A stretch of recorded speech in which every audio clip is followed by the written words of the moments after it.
righty. All right. Good afternoon, teachers. Welcome aboard. Welcome aboard. Good afternoon. Well, Good afternoon. good afternoon. Good Good afternoon. afternoon, Laura and Good Mr. afternoon. Valdez. Hello, everyone. Hello. Hello. ¿Eh? Ya tú estás en la cámara. Hello, everyone. Hello, hello. Hello, Johnny. Hello, Joelle. Joanny, Johnny, Joelle. Hello, everyone. Hello, Ronnie, Rena. afternoon, everyone. There's Good afternoon. Joelle, Josiah and Joelle. He's back for some more English. He's back for more. Hi. Yeah, he needs a certificate at the end of this program. And there's a couple other. Oh, wonderful. You got your chat open and you're ready to go. Jose Altagracia, you look so good there, sir. You look wonderful. Okay. All right. Oh, it's great to see you. Okay, well, welcome everyone. Welcome, welcome. And we are back together again. Right, Joelle? We're here. We're all here together. And there are a lot of us here tonight. And I know some of you are really, really, really tired, had a long day.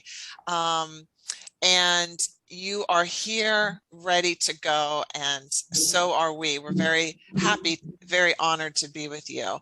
I was telling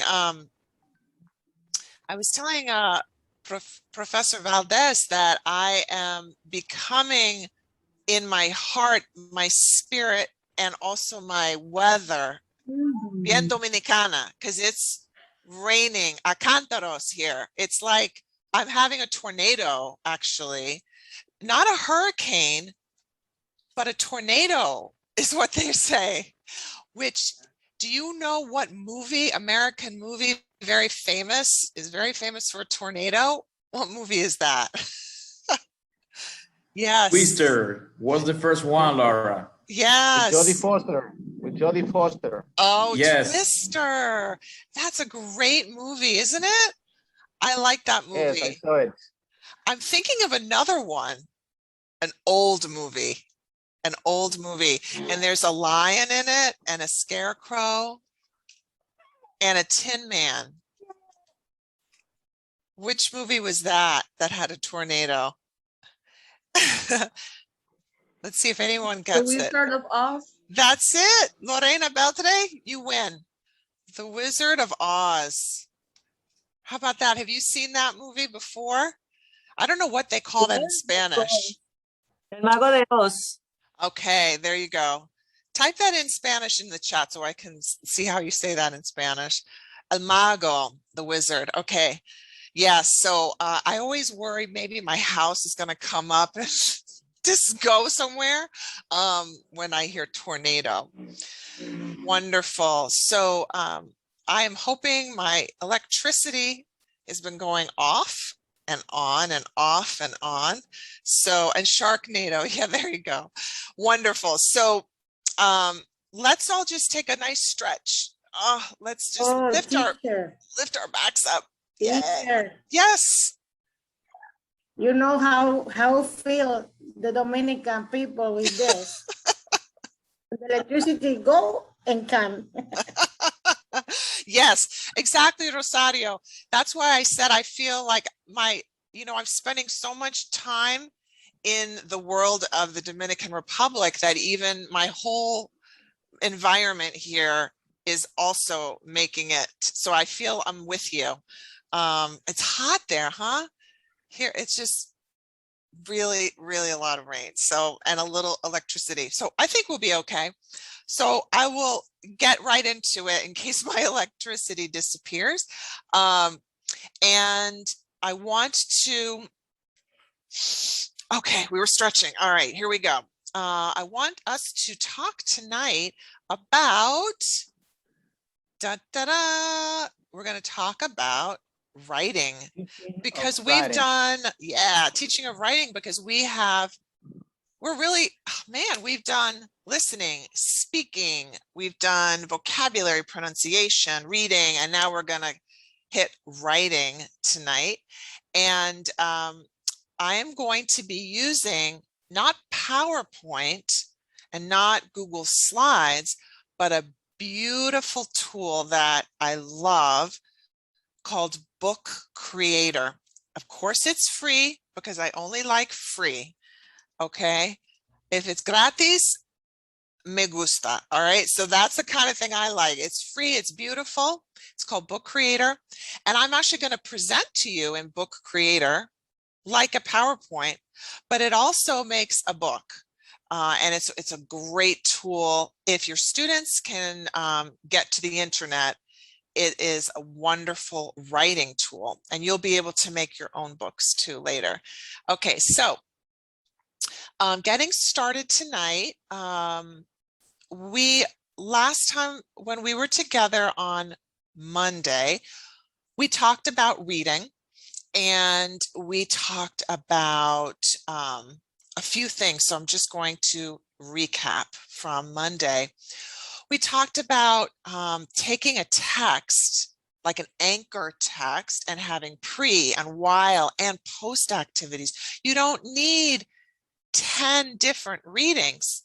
You need one that you can do a lot of activities with, a lot of language activities. We talked about how each of us, let's say Larissa Vargas and I, we both read a book, but we don't read the same way because we use our personal schema, our experiences when we come to text. We want to open up opportunities for students to share those different perspectives. We talked about the idea of text sets. So let's say I want to learn all about tornadoes. I might read a poem. I might read a picture book, a magazine article, a science article, all about tornadoes. So making a set of text around a topic is a great idea as well. We talked about reading isn't something just quiet that go read, but it's something that you can make very interactive. But we also said that, let's say Luis Marte, if he just reads to his students, that they don't actually learn reading. They a lot of times just learn listening. So he wants them to also read sometimes, not just read aloud. And the idea of choice, that students should be able to have opportunities to choose different kinds of books that they would like to read, or texts or magazines or emails or whatever it is that they're reading. Okay, don't worry. You know what? It's getting sunny now. Maybe you're giving me your Dominican sun now, so my tornado is going to go away. Okay. So we've talked about input and output, and how the listening and the reading are our inputs, but it's not just passive. You know, listening is active, reading is active, but we always need to know, what did you understand? So Jeronima, what did you understand? She has to speak it or write it, because I don't know what's happening unless she does something productive. So we always need a lot of productive tasks as well. Okay, let's take a second. Let's see if you can put in the chat anything that you would say makes writing different from speaking. So remember, we said speaking and writing are output. They're productive, right? But what makes them different? Okay, so if you can, try to put one idea in the chat, one idea that you have of something that you think is just about speaking or just about writing or some kind of a difference. So let's take just a second to do that.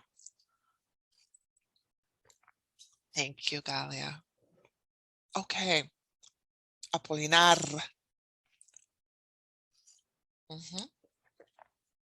Okay, wonderful. Josiah, where'd you get that? You just pull that right out of yourself. That's amazing. Wonderful.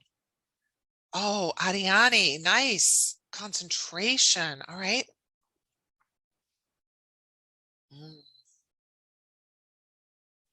Okay. Yes, all kinds of things in writing versus speaking. Really great ideas. What is something that makes writing that you would say is just about writing that is not so much about speaking? Okay, nice, Jose Altagracia. Okay.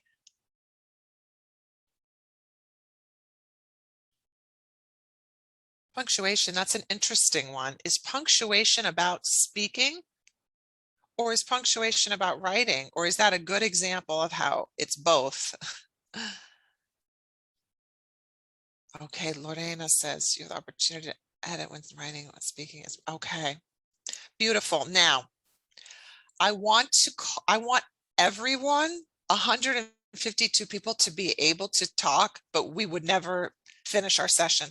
So I'm only going to ask to hear from, I think, maybe 4 people.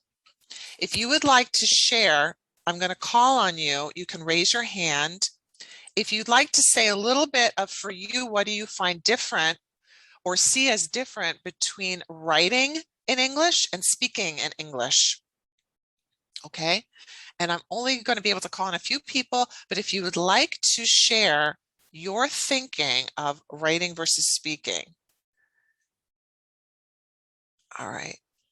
And I'm going to start with Josefina Tejeda. How are you? Hey! All right. The first time. Here we go. You win, girl. I'm so sorry because the noise. It's a noise. Sorry. It's music. It's great. Yeah. Then I think that the first differentiation between speaking and writing is the gestures. Oh. When you write, you can demonstrate how you feel it through your face. Yes. Okay? And it's another that they said punctuation mark. You don't have, when you speak, you don't care about punctuation mark. Laura, do you like the music? I love it. I don't. I really feel like I'm in the Dominican Republic now. I really do. I love it. I feel it. Josefina, thank you. That's a great point, Josefina. Oh, now it's so quiet. It's too boring, right? The idea of the facial expression, the gestures, you do all of that when you're speaking with someone, but when I'm reading the page, what do I do to convey that, right? So there's a lot of nonverbal that you see. Very nice. A lot of nonverbal signals there. Okay. I'm going to call on Hector Alvarez. All right. Good afternoon. Good afternoon. Yes, for me, writing is my passion. When I feel something, when I feel upset, when I feel happy, I just write. I have written more than 20 books. Oh. I like writing a lot. Wow. Because I can express my feeling by writing. Yeah. Yes, I write a lot of story and I share those stories with my students, and I put them to make a exposition because I divide the story in chapter.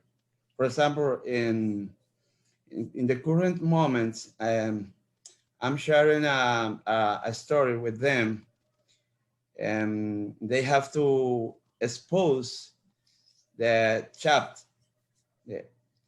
one by one. So they are, for tomorrow, they are going to make an exposition about the chapter number 2.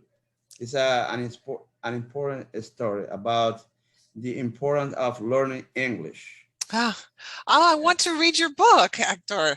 Maybe you could share that with us. I would love to see that. Yes, I can share it. Oh, that would be beautiful. I would love to see that. That's so special because you said a couple of things. You said that For you, it's a way of processing ideas. Mhm. You know, it's different to talk to someone than to be Mhm. alone with the paper, with the writing. It gives you a Mhm. chance to reflect and to be creative, and also a way Mhm. to share. And you Mhm. once, let's say you write that story or the book, Mhm. you have it next year and the year Yeah. after and the year after. It becomes something solid and concrete that you can share. Yes. 5 years ago, I wrote a book named I Hate That Teacher. It's a story about a teacher, a very easy teacher who um, who helped his student in the private school. They never want to write. They never want to study. They only want the teacher make some story about his life, what he did in the weekend, but he never teach them. But he put them a high qualification, even though he never teach them. But they loved that teacher when they were in the private school. But when they went to the university, when they finished the high school and they went to the university, they changed that love into hate because they realized that they know nothing in the high school because the teacher only told them about his life, but he never teach them about the importance of learning English. That's a Wow. beautiful story. Wow. That's And really interesting. Yeah. something like this is happening Mhm. in the current moment. Yes. Uh-oh. Thank you. You know, am I mute? No, I'm good. Someone needs to get muted or some.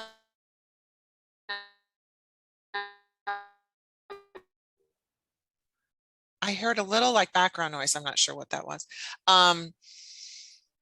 That's really interesting because in a way it's like sometimes we can be worrying about being liked by students, and in the moment we're fun and they like it, but are we really getting to the skills that they need for a lifetime? So that's really well said. Okay, so you know what?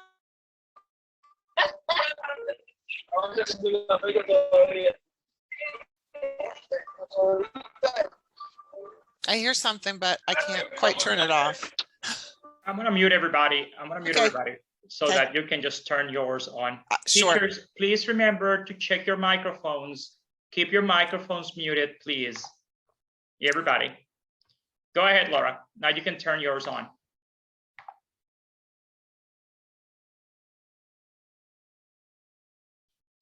There's so many beautiful things in the chat as well about, like Melvin writes about the sense of intimacy. And the fact that the writing that you do is going to live on, or someone you don't even know is going to interact with it. I'm going to call an Ambrosina. Yay, Ambrosina. I try to call on different people, but it's hard. I'm sorry. My God. What's my time? I'm sorry. One of the features of reading for me is that when you are reading, you can feel, when you are reading, you can transport your mind to the thing that you are reading. If you are reading a story, you can think that you are in the story and you get into the story and you feel that that is you. Because I love to read. Like a little library here, because I love reading, because I think that when you read, you get to another country, to another moon. Yes, and when you're writing, you can take people to those different places.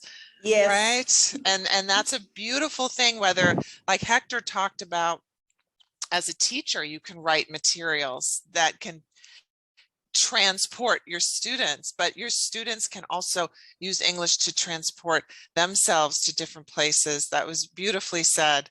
Now I can't only call on a few people. I'm going to have to I'm gonna have to probably not call in too many more people, but I'm Conrado and then Jeronima, and that will be, I think, it for this round. Conrado first and then Jeronima. Okay.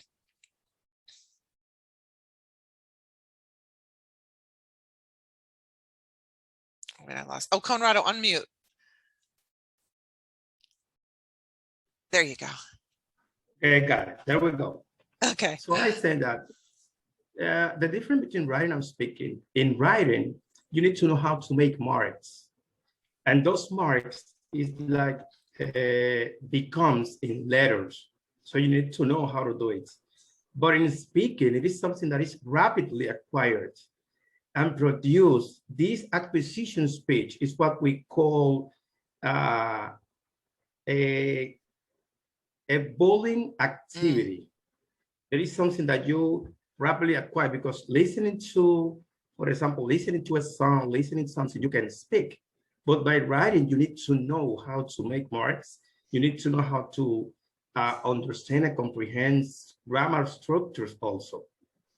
That's it. Yes, very good, wonderful, Conrado. You said a few things that are very important about the physical nature of making the marks to the paper, being able to encode language. We talk about decoding when we read, but we encode when we write, and that there's something much more natural to humans. We begin to speak and hear well years before we begin writing. And so the same happens in a second language. It's more fluid, as you said, evolving in the moment, speaking versus writing being more planned. Okay, last comment on this thought area, Jeronima Garcia.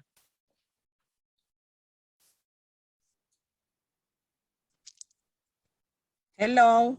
Hello. I feel like Josefina because this is my too. At least.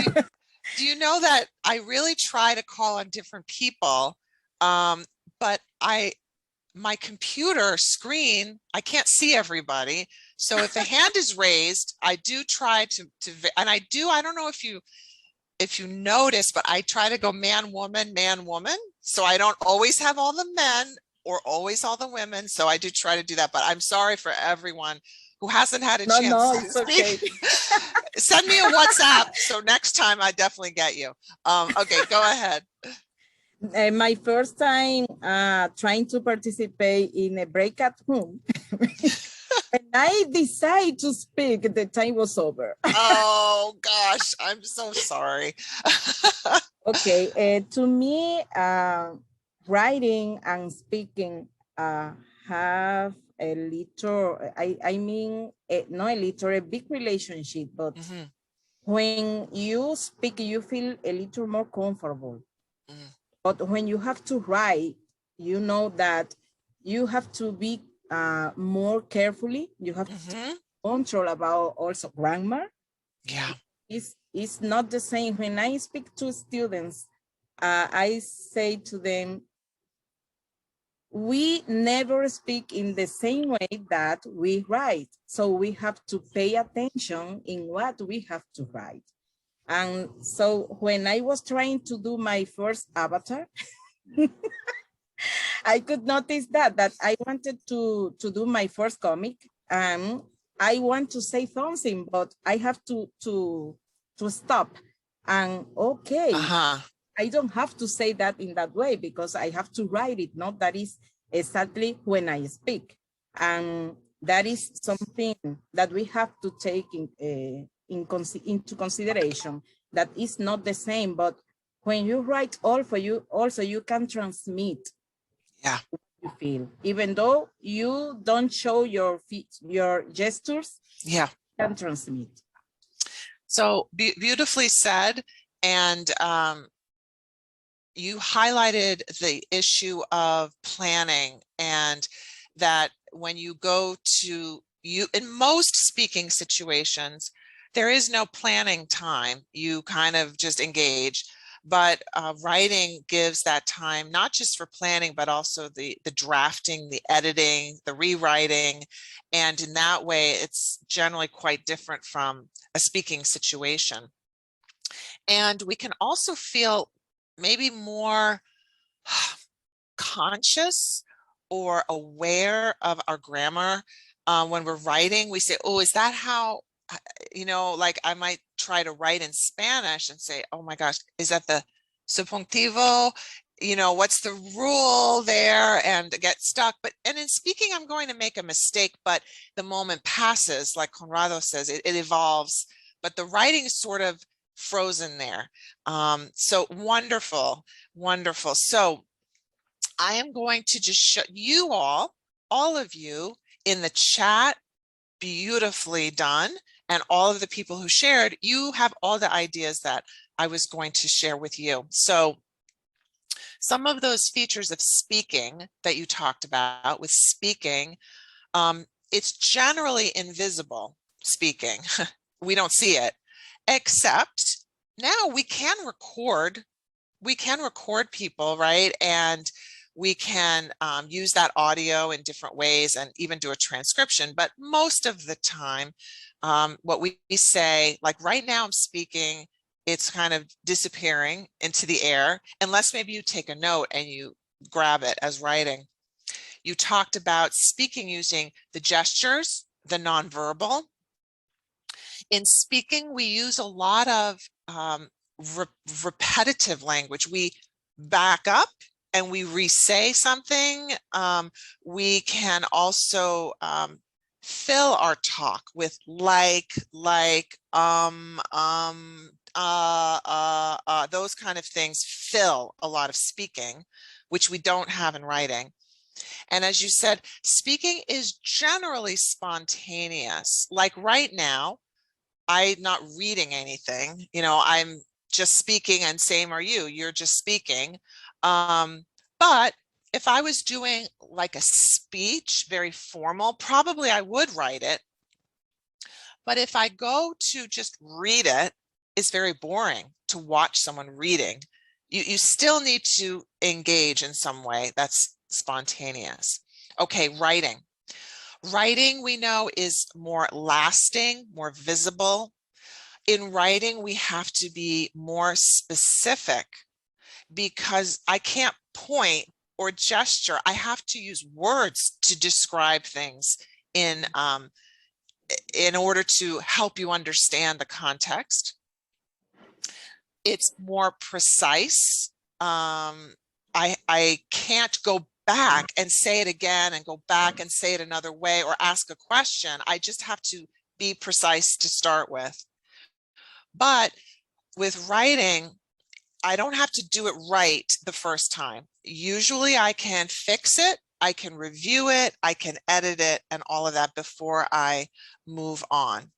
Okay, so let us continue on, and I don't want to give you this whole thing because this is too much writing for this slide, but you'll have it later.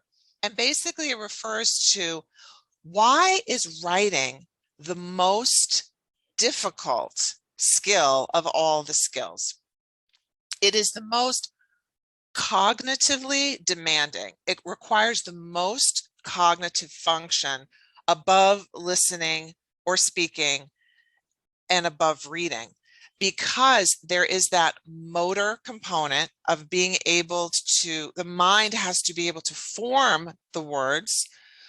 Even if spelling is not important, I have to think about spelling. I have to think about, as you said, punctuation and different marks to organize my sentences. I also need to understand different kinds of structures that I'm going to need to organize what I write. So let's say Ronnie Geronimo, he's going to read what I write. I need to help him understand, how do I open? How do I give the details? How do I close? Or if it's a story, how do I get his attention? So in that, I have to think about the purpose I'm writing for and who am I writing for? Right now, I'm speaking to you all. But if I write something, maybe people I don't even know are going to read it. So I have to think ahead in that way. So writing is our most challenging skill. And that's why we want to make it fun, and we want to build on the listening and speaking and reading they do, so that the writing, they're ready to write. When I give students a paper and they sit there, miss, what do I do? What do I do? I know they're not ready to write. When I give the paper and say, begin, I want them to be ready with the ideas, lots of vocabulary, lots of ideas. Many times the writing activities, they don't work so well because they don't have enough ideas what to say, content, or the language to say it. So they use, we all do, we use our first language. And then we get in the problem of translating. We don't want students to write everything in Spanish and then translate it. We want them to write in the English they have. And it could be, my name is Laura. I live in New York. I have 2 cats, whatever. That's okay. They should be writing what they can say. What they can write in Spanish is much higher. So they need to use a dictionary to say it. We don't want them to have to use dictionaries. We want them to use the language of the classroom. I hope that makes sense. Okay. I want you to think about, I've asked this before to you all. So you think about the real world. In the real world, what kind of writing do you do? Think about today. So Orensan or Sumari, Claudia, Loire, today, what did you write today? Okay, what was something you wrote? If you can put in the chat, any ideas of just things you were writing? Perfect.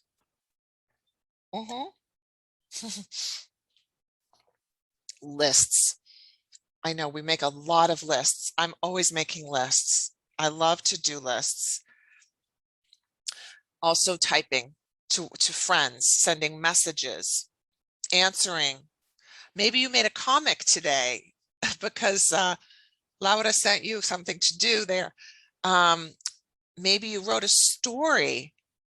Beautiful. Maybe you wrote about something that you read or something for work, or you wrote a sermon. Wonderful. And when you think about the writing that you do, what does that look like for students? What kind of writing do you ask students to do? You just said, I write songs, I write messages to my friends, I write lists of things I have to do. Are those the things you ask students to write? Or do you ask students to write differently than what you do? So I just want you to think about that for a second, the kind of writing we ask students to do. Some sentences, final projects, dialogues.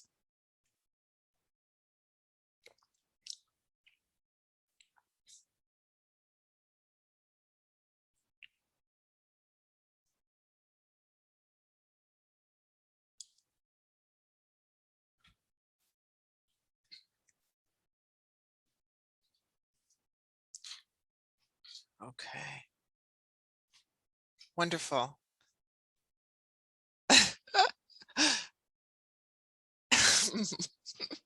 My son is coming in here, but he's very low, so you can't see him. He's crawling down here. Okay, wonderful. So actually, a lot of the things you ask students to write, you do write yourself. But there are a lot of things that we ask students to do that we don't do. So think about, maybe sometimes, are there ways to design writing activities that are real world, like the kind of writing that you do? So it's not always the same typical things they do as a student. Sometimes that can help give you just more variety. These are the kinds of things that we often ask students to do. We sometimes ask students to write to reflect, like journals or stories. Sometimes we ask students to write to interact, doing dialogues or writing letters to each other. Sometimes we ask students to write to transact, so to inform. Maybe they have to do an argument or analysis or research or explanation. And sometimes we ask students to write as performance. So they're going to stand up and do a poem, a song, a rap. Okay. So there are a lot of kinds of writing that we do with students in schools, and each of these is linked when you get the presentation to a lot of ideas about those different genres or types of writing.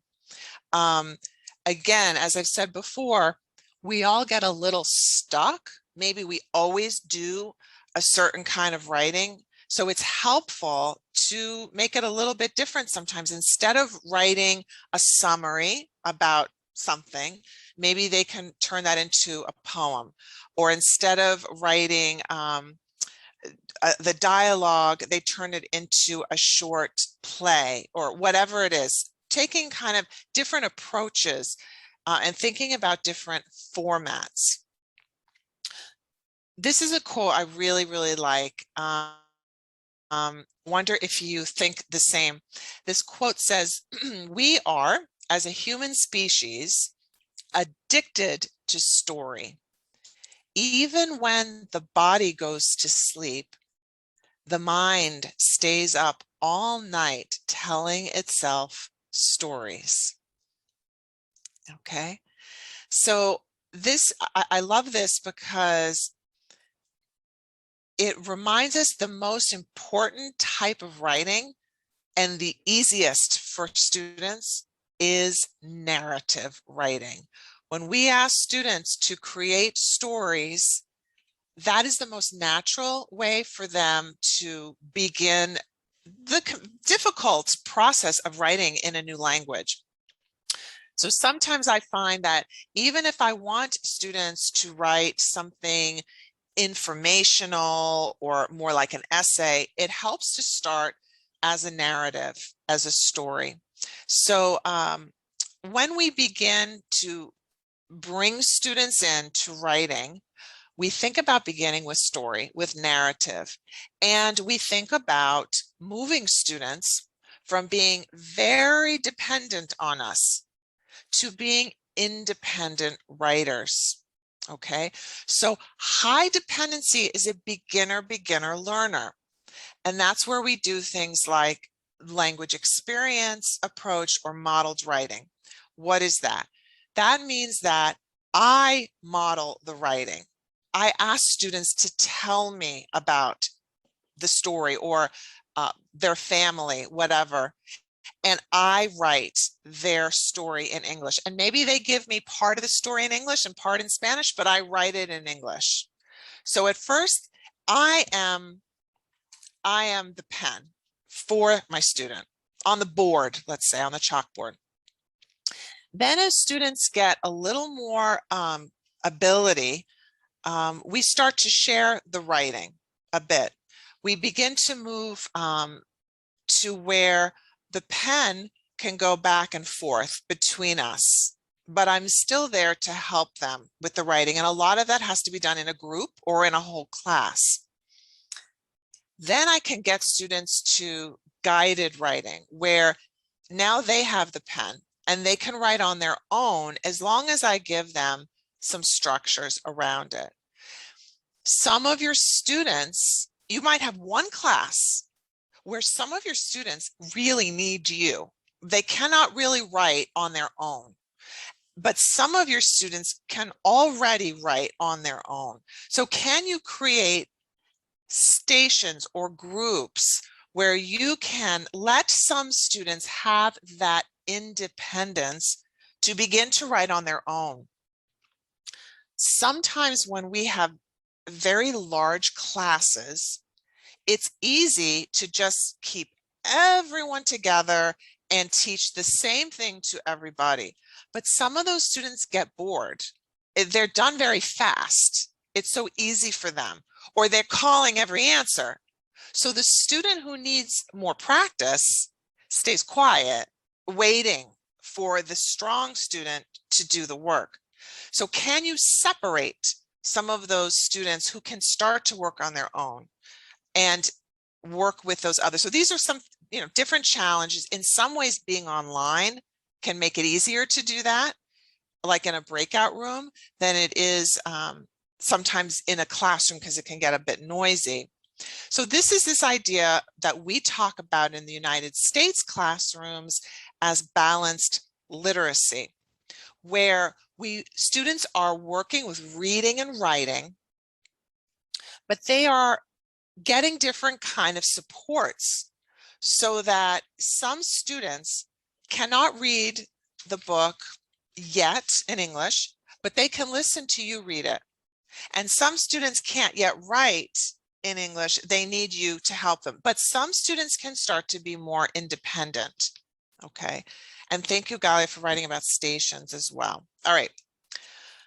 When we begin a writing assignment with students, we want to think always about the beauty of writing is process. The fact that we can first think about what we want to write about. We can draft it, we can revise it, we can edit, and we don't worry about grammar in the beginning. We get ideas. We get ideas. Fluency first, and then accuracy. If I'm very worried about accuracy in the beginning, then I produce maybe nothing because I'm worried it's wrong. But writing is great to fix it later. We can fix the grammar later. Okay, so let's try the steps of the writing process now here together.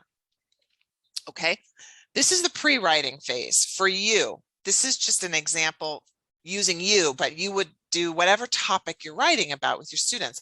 So let's start out with some brainstorming, as you said, Santiago. Pre-writing. What do these pictures make you think about? What story are these pictures telling? Okay, wonderful. If you can put into the chat what these pictures are making you think of, what do you think the topic of my writing assignment is about? Exactly. What story? So who is this story probably about? What's the situation? Probably a context, for this particular story. Okay, wonderful. So we got a story of a teacher. We've got a story about stress. We've got the boss complaining. We've got some tired, busy, difficult. And what is it exactly that they're stressing about? Oh, Apolinar says, how challenging online teaching is, working through a pandemic, etc. A story about the difficulties of teaching online. Walkis Bello. Okay, wonderful. So just a couple of pictures, and even one picture is enough for pre-writing. It gets all kinds of ideas flowing. So we're now starting to generate lots of language, and we can now begin our drafting process. Okay, so I'm going to start, and I'm going to ask you to continue my story. All right, so this is the beginning. Once upon a time, there was an English teacher in Bonao. All of a sudden, a pandemic started, and she had to start teaching everything online. It was a new experience for her. At the beginning, ... at the beginning. So can you finish my sentence there? Can you add on to my sentence? Let's see. And I'll give you a chance. I'm going to have some people put ideas in the chat of what they think could be. Okay, at the beginning, so I'm going to edit here. At the beginning, she found it difficult. She had a lot of problems with technology. It was really hard to face. She did not know how to use technology. She was so confused. she thought it was impossible, to work with, oh God, it's going so fast. She thought it was impossible to work online with all those students. Okay.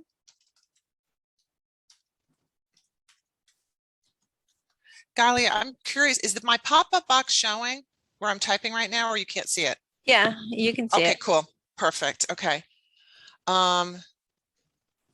Nevertheless, let me see if I can copy paste. No, that didn't work. It's hard to copy from chat for some reason. Nevertheless, wow, what a connector word. She started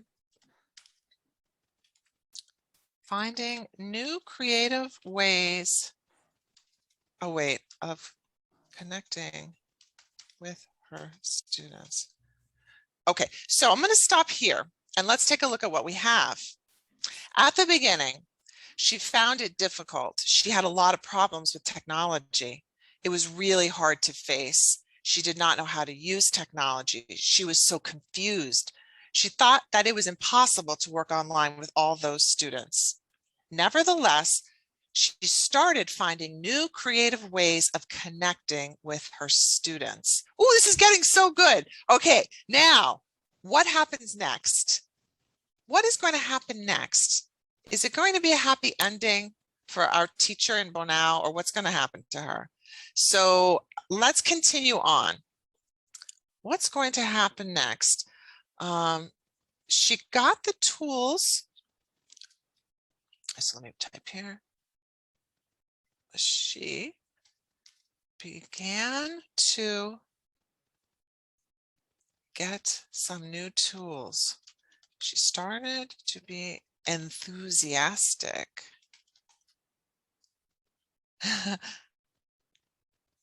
What else? Oh, suddenly her cousin gave her a computer. Oh, I love that cousin. Oops. Okay. The only problem was the internet. Okay. Oh, I love it. Conrado, nice. She started a course with the Ministry of Education and a bunch of, I'm going to add this, fabulous colleagues from all around the Dominican Republic. They inspired her. She found a way to use different resources. Okay. And in the end, she found out that classes, sorry, I'm not a fast typer, were attractive to the students. Okay. Oh, I love this. She felt she could help her colleagues in Bonao learn new skills. Oh my gosh, we could go on and on. All right. So look at that amazing story we made, right? We just did this unbelievable story. I hope you can see it okay on your screen, because I'm going to ask you to do something now with it. Okay. So here we have our story. And what I'd like us to do is I am going to ask you to choose only 5 words from this whole story to make a poem. Okay, you can only choose 5 words, and they have to get the feelings that she had at the beginning and at the end, and we're going to make a poem out of it. Okay, so put your 5 pick words. So Melvin Mota, what palabras do you like out of this? 5 of them. Okay, and we're going to turn that into a poem.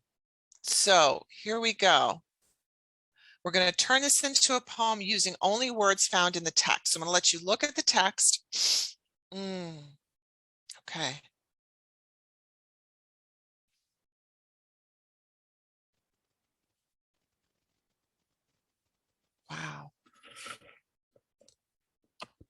So we're going to go from the beginning to the end and give this kind of story of her experience.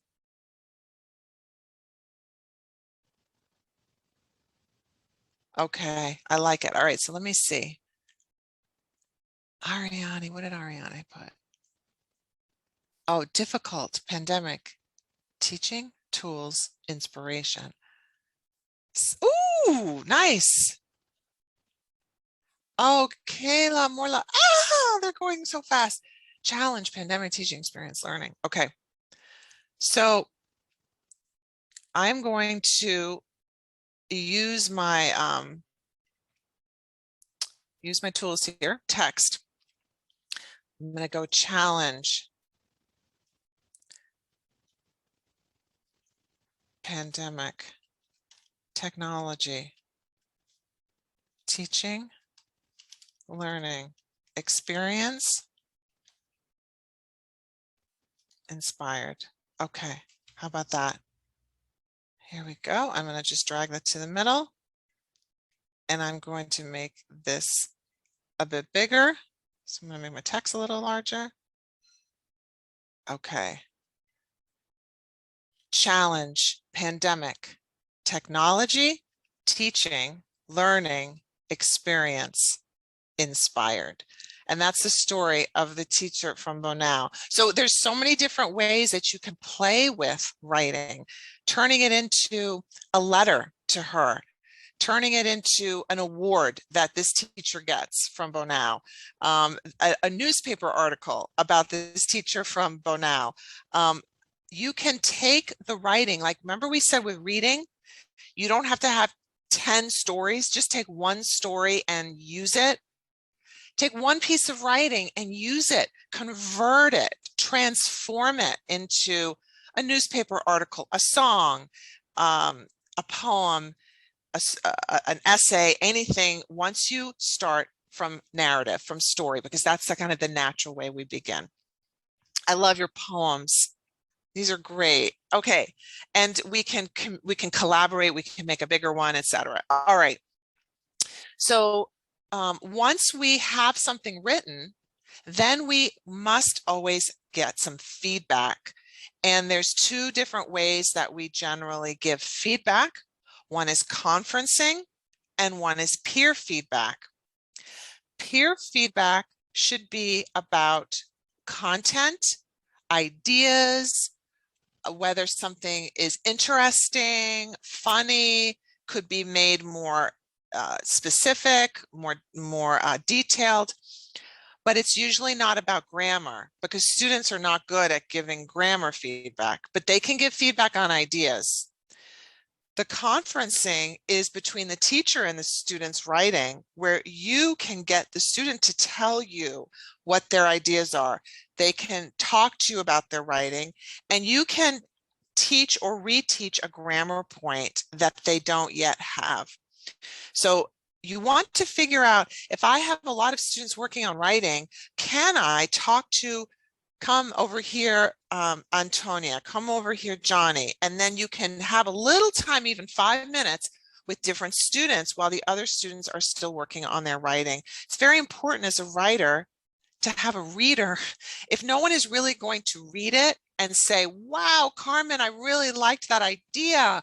That was interesting. Can you say more? Or this is how you might say this. It's hard to grow as a writer without that feedback. And finally is publishing. Publishing is so important because when we have worked on that writing and we've rewritten it and edited it, we want to share, because remember, writing sometimes is for a journal, it's just for us, but a lot of times writing is to publish it, to share with the world. So can it be published in a WhatsApp group or to a school newsletter, or like these students did, making a book? They can color the front and present it and share to each other. Publishing is very motivating, and you want to create a community that celebrates reading and writing, and that's so much fun to read. If let's say Francisca and Rafaelina they change their paper, they want to see, what did you write? What did you do? What pictures did you put? And it creates a beautiful ending, sort of a destination, as opposed to, here, teacher, I wrote it. Okay, I got a grade. Okay, now I write something else, teacher, and I get a grade. It's not just for the grading, it's for communication. So what real writers do is publish, share their work. So that is a really fun and important part. Okay, so now we're going to get into a few activities that touch on different parts of the teaching of writing.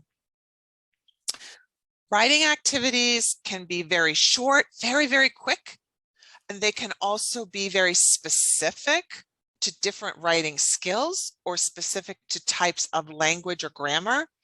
And they also can be very fun and creative. So here we go. Let's take a look. A fun one that I'm sure you've used is association. Association. So if I say a word, you need to put in the chat all the words that you think of that are associated with the word. Okay, so if I say airport, airport is my word. What words come to your mind that relate to airport? Put them all in there. Great. Plane, flying, traveling, bags, passengers, passports, stewardess, take off, vacation, baggage, sky. And you notice students will always start with nouns. They'll start with things, and then you'll say to them, okay, awesome, now give me verbs. What verbs do you think of when you are thinking of airport? Okay, give me some verbs. Flying, traveling, waiting, exploring, taking a trip, piloting. Okay, arriving, exploring, enjoying. How about feelings? Give me some adjectives. What are adjectives that you think of with an airport?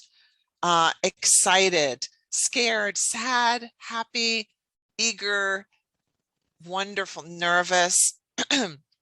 Yep. Sometimes airports are not too pretty. Amazing. Okay. And if I asked you to give me an adverb, adverbs that go with airport. Things go on time. Very nice. Quickly. Late. Okay. Slowly. Far. Okay. Wonderful. So very quickly, that took 1 minute, and we have tons of vocabulary right there to go. Now I can say, choose. Give me a story. And I usually do start with story, because it's the natural, it's easier for your lower proficiency. And I can say, okay, you can make a story about someone who is late to the airport, you know, or someone who is going for the first time to New York City or the first time, you know, in an airplane, or whatever the story is, or the students can make it up. Give me some sentences, and you can have students work together. You know, in pairs, I could have Jomaira and Miralba together. Give me some sentences. I want 3 or 4 or 5 sentences from you, right? And as the students generate, then I can bring them together. We can look at them. Maybe I just stop there. I might do error correction, or I might decide there's so many good sentences here, overbooking, I love it, that I can now go on to organize all the ideas so that we can start to write a full story or an essay or an informational text or whatever we want, okay? And in order to organize, we love our graphic organizers. So I've given you links to awesome sites that have tons of graphic organizers to help the students begin to put together their ideas. Because remember, if they just start writing, it can kind of not really go anywhere very clearly or efficiently. So I need to know what it is I'm writing about so that I can think about how I need to organize it. And this is another component of the writing process.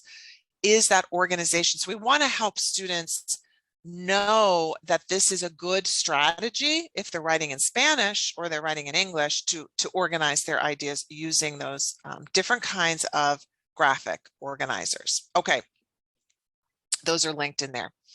Another way is to get students to write, but very fast.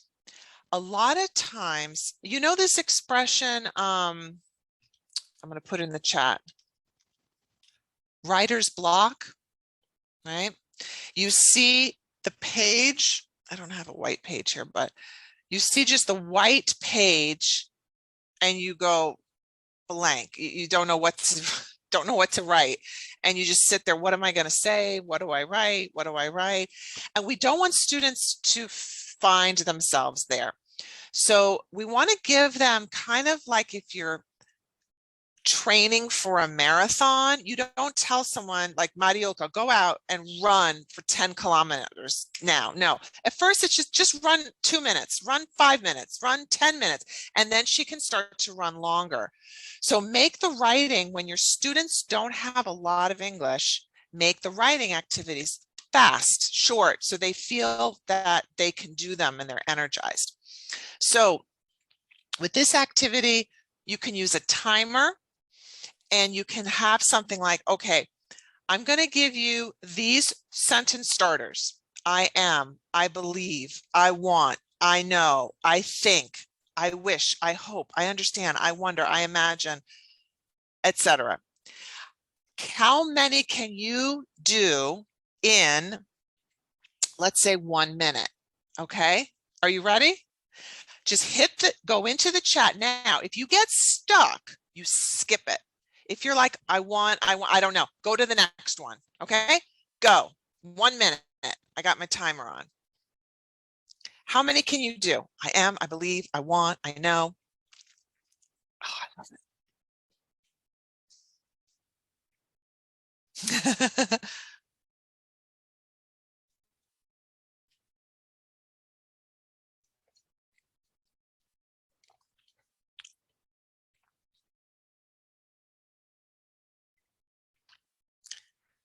And Professor Valdez, I need the chat from this session later, so make sure to, if you can send me the link to it afterwards. Sure. Okay. That is being recorded. That'd be great. Okay, cool. All right, keep going. You got 30 seconds. I know you like my style. I like your style, Melvin. Oh, these are beautiful. I think, I wish, I hope.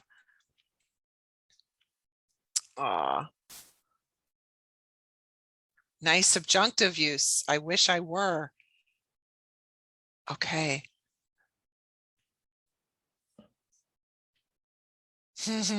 Oh, these are great.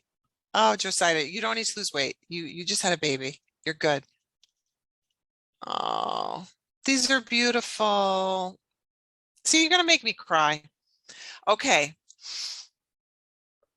You guys are awesome. Okay, now I'm going to call time. All right, but what you want is that feeling of, wait, no, teacher, I have more. I want to say. Wait, teacher, 1 more minute. 1 more minute, teacher, I want to write more.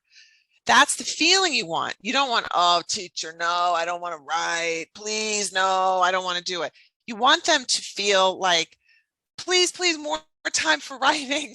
So you kind of like trick students a little bit in a good way, that when it feels, as soon as you put a timer, it creates a feeling of a game and a competition, and then they're trying and they don't feel, oh, I have to write a whole essay, but they have the beginning of an essay, a beautiful essay about themselves, an autobiography that they could write, right? But they get started with those quick writings, quick writes. All right. Yeah, exactly. A game like Stop, beautiful, same idea. So it gets you like generating ideas. Awesome. Okay. Another thing that you can do is there are so many beautiful videos on that are stories that are on YouTube that have no words. They're called wordless video, and they're they even have like I don't know about Oscars, but they win even awards, right? And they're very, very short. I'm going to show you one now, and I want you to watch it. It's only 1 minute. I'm going to have no sound, but I want you to watch it and think about how would you tell the story, okay? You don't have to write. Don't write. Don't write in the chat. Just watch and think what happened in the story at the beginning, and then, and next, and in the end. Okay, here we go. Thank you, Megumi. And I don't think there's sound. Okay, here we go.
So what I could do is I can ask students, what do you remember? What happened? You know, then I can have students go back and we can stop and say, okay, what would I say here? What would be the sentence to begin the story? You know, what's happening here? And students can write in the chat, or they could also, obviously, if you're in person, you can begin to generate what they see. And this alone is going to create the opportunity for a lot of language to come, because maybe they can say, it's a man, he's writing or he's drawing, but they don't know how to say he is sitting at a desk. Let's say they don't know the word for desk. So it helps you generate language and support students as they're writing. And Masael noticed where he went. And this is an animal that maybe nobody knows this word in English. Even I don't really know what a walrus is, maybe a little bit.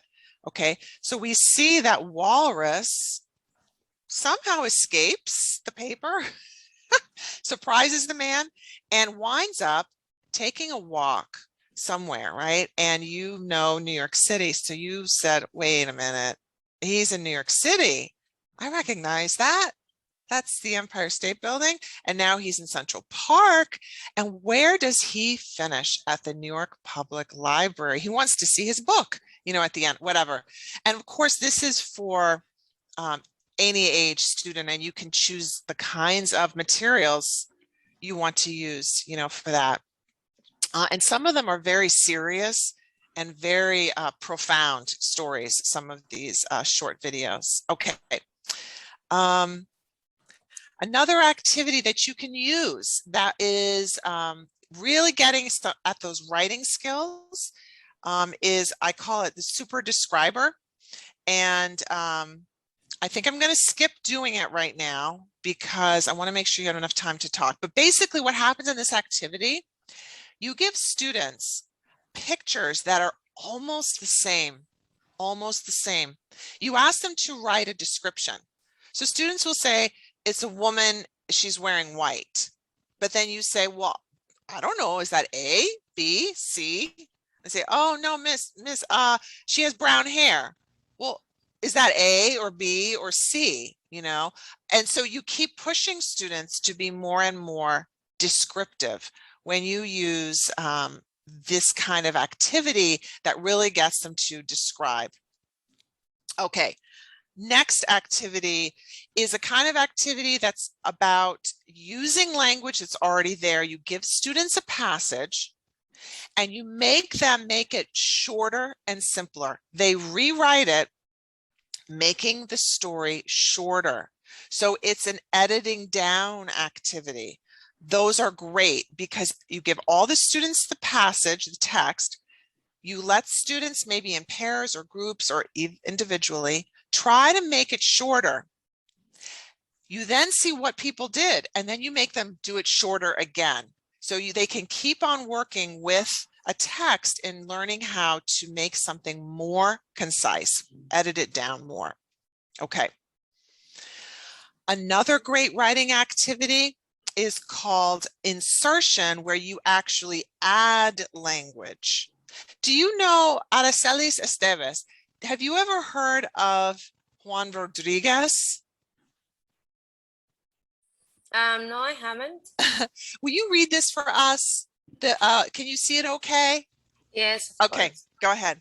The first recorded Dominican to migrate into what is now known as the United States was sailor turned merchant Juan Rodriguez. He arrived in Manhattan in 1613 from his home in Santo Domingo. He also became the first Dominican and the first person with, I'm sorry, I can't read it with the chat. It is, oh, sorry, the first person with European. Yes, specifically Portuguese and yes. African ancestry to settle in what is now New York City. Perfect. Thanks, Aracelis. So this is someone a lot of people don't know about, that the first Dominican was in New York in 1613, and that actually we consider this person the first person to immigrate into New York City from the Caribbean. And this is amazing. And they found out a little more about him, and they made a street here. Part of Broadway is called Juan Rodriguez Way. So when you come to New York, you'll have to come and look at the street sign and learn more about him. There's a lot of interesting things about him. I know, Joanny, you know that I learned this from, I'm going to write it in here,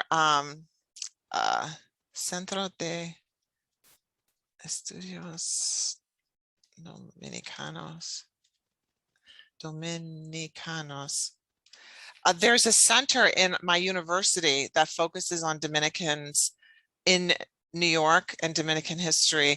And a lot of people think the Dominican people only came after Trujillo, but actually Dominicans were here way, way, way early. Very much an interesting fact. So this activity, what it does is I ask students, add another sentence in between two of these sentences, but you have to make it look like it was always there, like the author did it, like it's the original.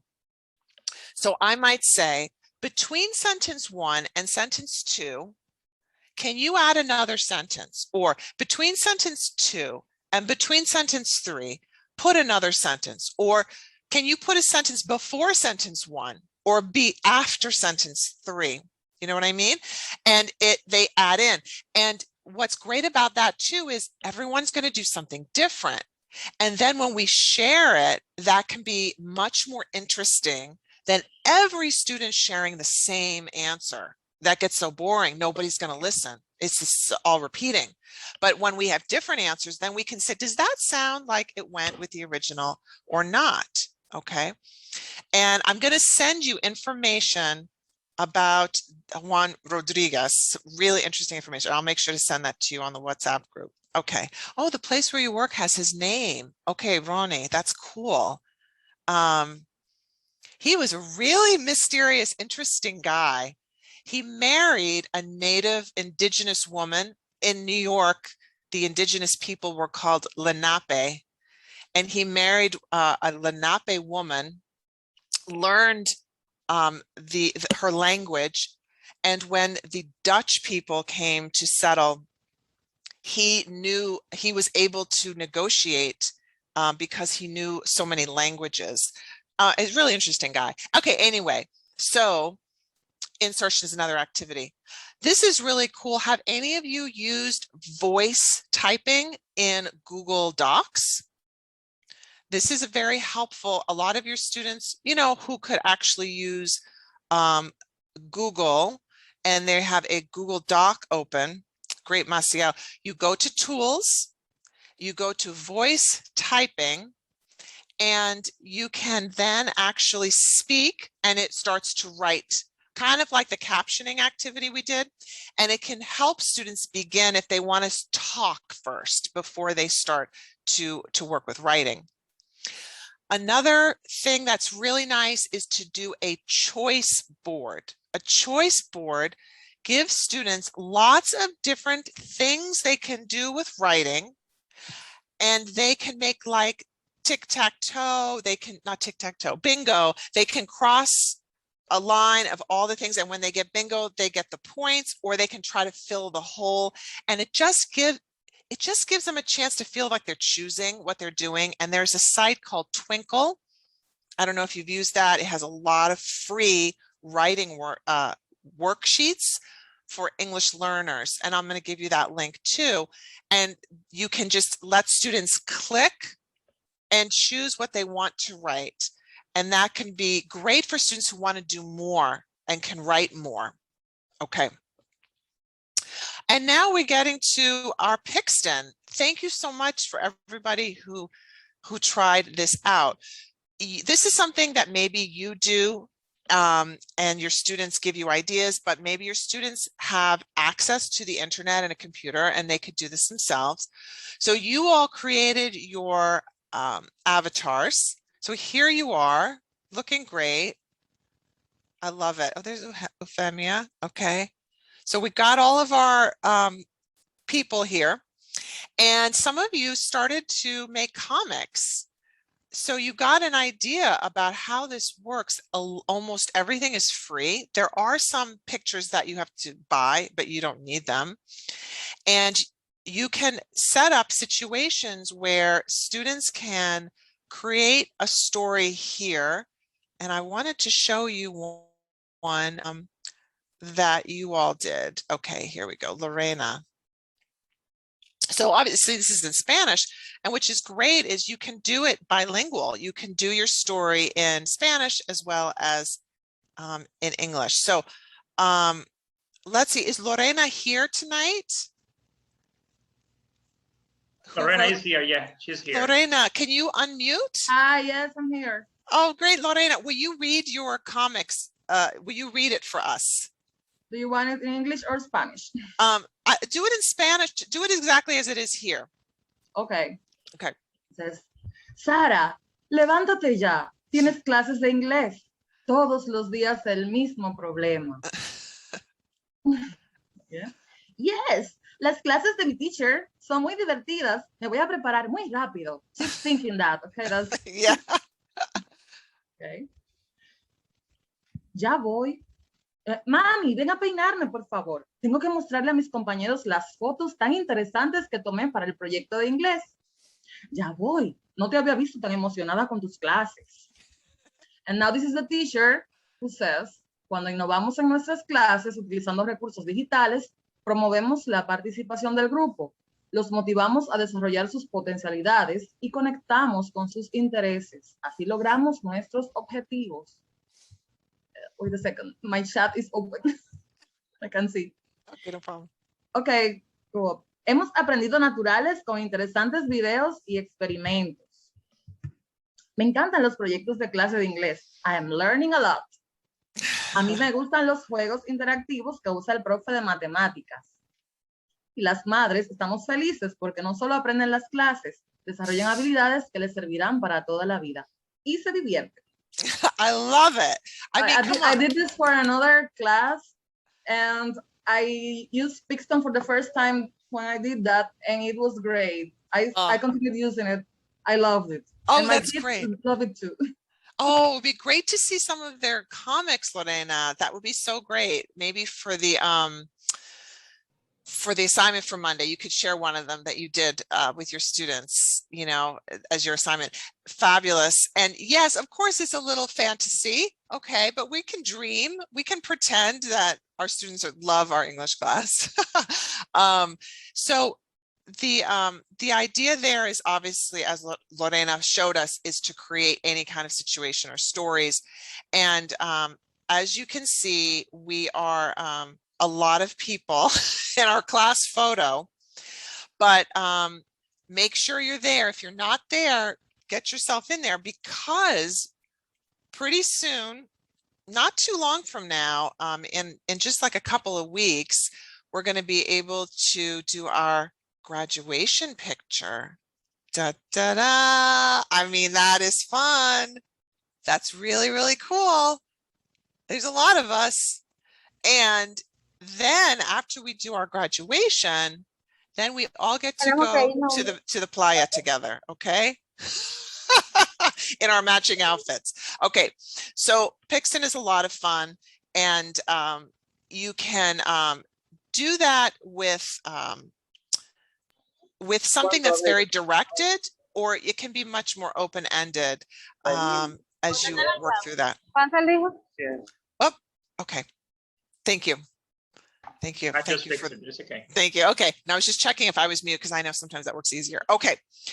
Another thing that I really encourage you to do, and maybe with some of your New York City teachers that you are meeting in our groups, is that to create a pen pal, an email partner, you know, to have students write to each other is so real. It's so fun, because they really can't wait to see what is their person going to send them.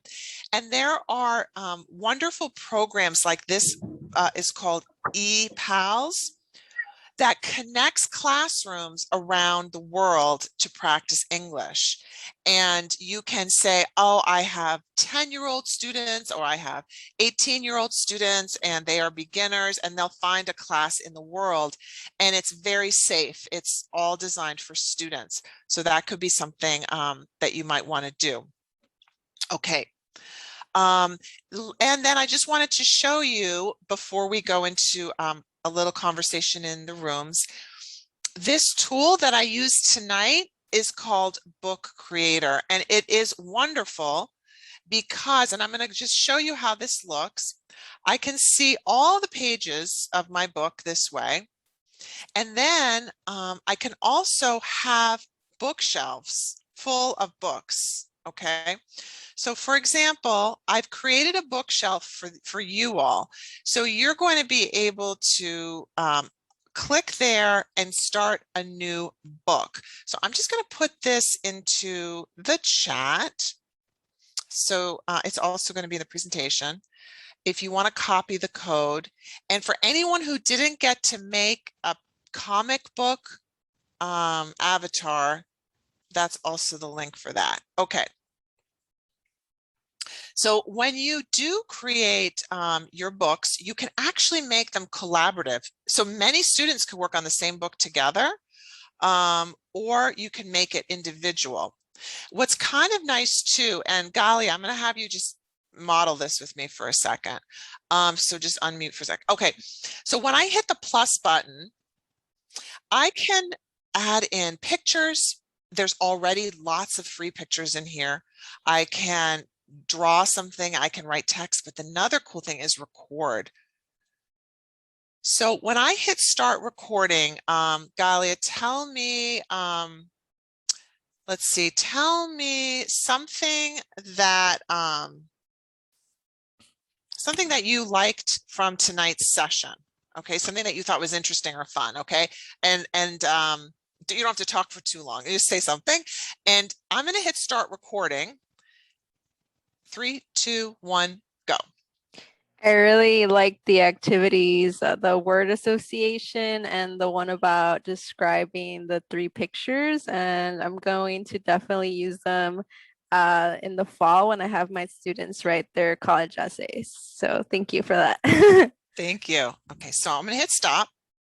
I can play it and see if I like it, but let's say I know I'm going to like it. I say use recording. And it actually, see this, it made the recording right there, right into my text. So students can add their voices and you can add your voice that easy. And when I hit play, oh, you can't hear it. I can hear it because I have my headphones on. So you can immediately play back. So you can move it around. You can have students saying things. And the other really wonderful thing about this is it can create a transcript as well, is that once you have books in here, you can actually have the book read aloud to students. So you can click play to read the book and you can click read to me. All right. And when I click read to me, what is text on the page is going to be read aloud. So this is another kind of really neat aspect of using this tool, book creator. All right. So what we're going to do for next Monday is assignment 3. Very similar as before. You're going to have your template and you're going to create a quick activity for doing either reading or writing or vocabulary or something combined. And it's great if you want to use something we've given you in one of the sessions or change it a little bit. And remember, when you're posting there, your teachers are giving really, really good feedback. So go back and see what they're writing and see what your colleagues are putting on the Padlet, okay? And they can help explain that again too. I'm going to, let me pull up the Padlet really quick. Here we go. So this is our Padlet link. I'll put that in the chat. And here we are. This is the template. So you can download it and fill it out. And if you have any questions in your breakout rooms, your teachers can talk to you a little more about ideas for that. Okay, so this is what I'd like you to do now with a little more time tonight, because as you said, just as you start talking in your breakout room, you get cut off. So we want to give you a little more time tonight with the wonderful teachers that are here. So this is the situation, okay? You have a class of 35 students. They are, let's say, about 12 years old. They're learning English. You have no materials.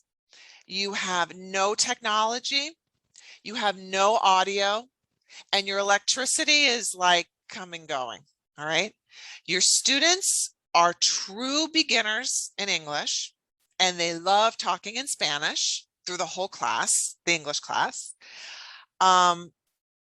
You are creative, excellent, awesome Dominican teacher of English.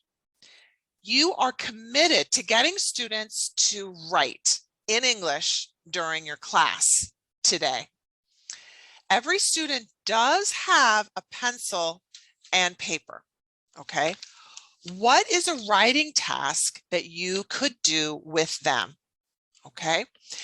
That's my question for you to work on in your breakout rooms. So teachers, my leaders, if you want to just take a picture of that, or if you have that on the slide deck or the book creator, so that you can kind of restate that when you go into breakout rooms.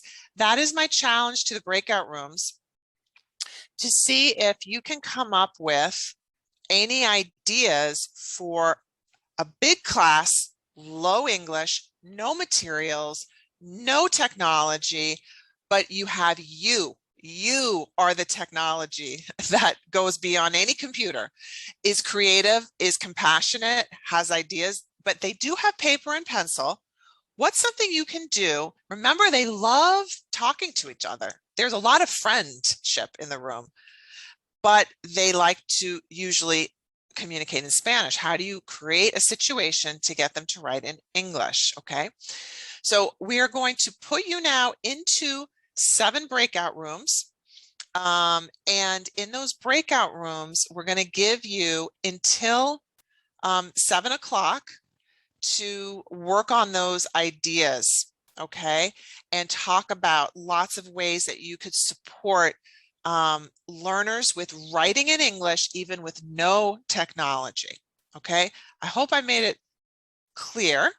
So it gives you a bit of focus in the in your breakout room. And my teachers, if you can move yourselves to a room, if there's another teacher there, just let me know, because I haven't moved you yet. I'm just going to open the rooms now. Okay, so you're going into the room. You're going to be in there until 7 o'clock. Then we're all going to come back. If you have questions about Monday and what you're doing, this time is a great time to get an idea that you can actually write up and then submit on Monday. Okay, so here we go. I'm going to open the rooms. Please click join breakout room. It doesn't matter what room you're in. Please click the join breakout room and get started on brainstorming with your teacher there. All right, here we go. All right. Have a good time, and I'll see you at 7.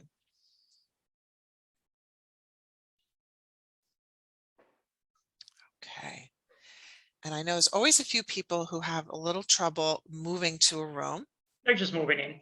Just giving them a few more minutes. Yeah, absolutely. So just let us know if you need any help. Yeah, they keep moving. Let's just giving a few more minutes. Definitely. Melvin, are you having any trouble joining the room? One of the rooms? Go ahead. Vidal, Andres, please join one of the rooms. Braulio, Rosario, Marcos. Everybody, please click join. Join one of the rooms, please, everybody. Braulio Valdez, please click join. Just press join. If you have any issue, go to the bottom of your screen, and at the bottom, you'll see 4 dots or 4 squares. Click on the squares, and you'll be able to see the join button. Okay, we still have 21 more here. Let's see. Those still here. Kelpatris, I could see you also had a problem to join the room last class. Please, Kelpatris, go ahead.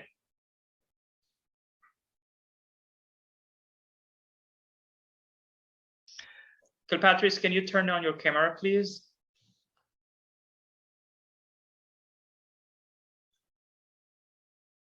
Okay, Melvin, Laura Correa, Digna Feliz, Braulio, please. Dennis Del Carmen, go ahead, join it. Soribel Hernandez, Maria Quesada, Iraldi, Betsaida, Maria, Ellington, Raul Lara, Liliana, please click join breakout rooms. Choose any room you please, but join it. Dennis, are you having trouble in joining the room? Okay. Yes, because I belong to group number 3. You can join any room. Don't worry. Join anyone. It doesn't need to be room number 3. Join any room. Okay, but Giraldi, Eury, Soribel, María Elena, Lidia Escolástico, Iván Marte, Digna Félix, María Quesada, Soribel Hernández, Giraldi Rodriguez. Please, everybody, join the breakout rooms. We still have 11 teachers around. Go ahead, join the rooms.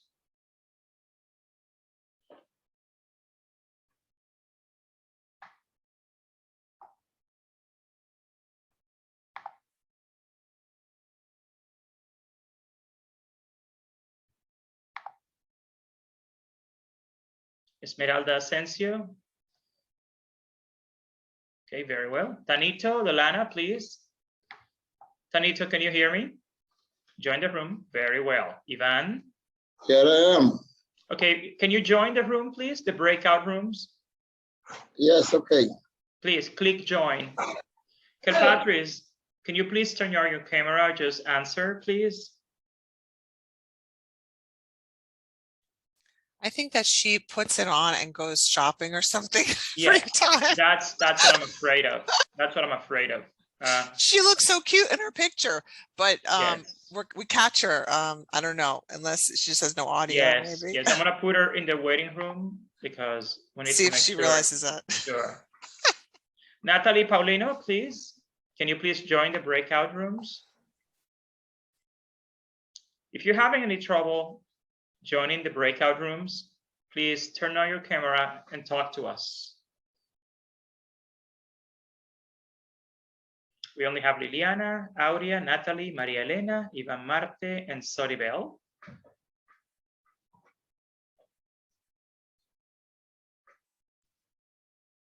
We're doing pretty good. Yes. Okay, they keep joining. Ivan Marte, can you hear me? Okay. All those who have not joined the room, I'm gonna put them in the waiting room. Please go ahead, because they don't seem to be here. Okay. Soribel Hernandez, can you hear me? Soribel? Maria Elena, can you hear me? Maria Elena?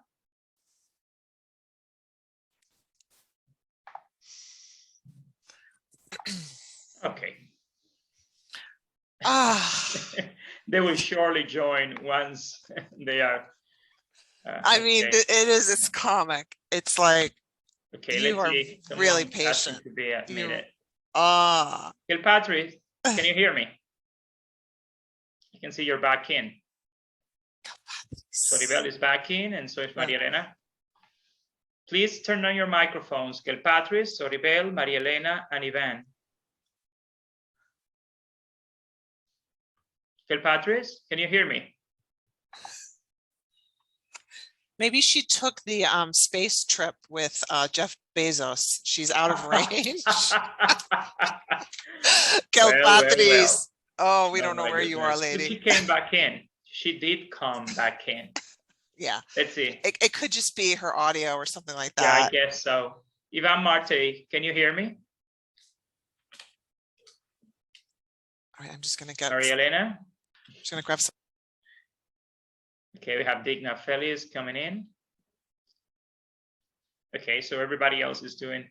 Can you guys turn on your microphones, please? Maria Elena, Digna, Ivan, and Gilpatrice, and Soribel.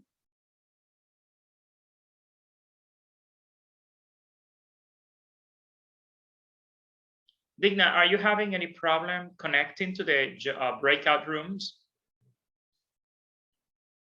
Digna Feliz, are you having trouble connecting to the breakout room, joining the breakout rooms? I'm gonna assign you to one of the rooms, Digna. I'm gonna assign you to one of the rooms myself. You're going now. Juan Contorreal.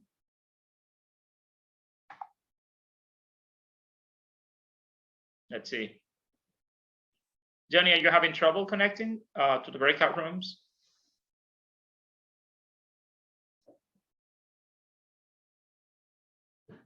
Okay, are you just joining us now? You need to click join the breakout rooms, please. They're working now. They'll be working for half an hour. So I need you all to join the breakout rooms, please. If you have any trouble, turn on your microphone. Braulio, what's the matter? Yeah, my connection is so slow today, but here I can see my screen that you need to assign me the group. That's what I can see here on my screen. But I mean, the rooms are open. You only have to click and join one of them. You only need to click join room. You've all have open permission to join. Just click join, Braulio. Teacher, I want to get back to my breakout room, but I don't know how come on. Just click, go to the bottom. Are you using a phone or a computer? Johnny, are you using a phone or a computer? My computer. Just at the bottom of your screen, you see the taskbar for Zoom? Yes. Just click there. There are 3 dots that say more. 3 dots that say more. Then All where right. it says breakout room, where it says more, click on the 3 dots and you'll be able to join. That's for everybody. I'm gonna have to, let me do something now. I'm gonna have to take a screenshot maybe and project it. Thing is that I'm recording and I think I can go out now. Angel Cuevas, please join the breakout rooms.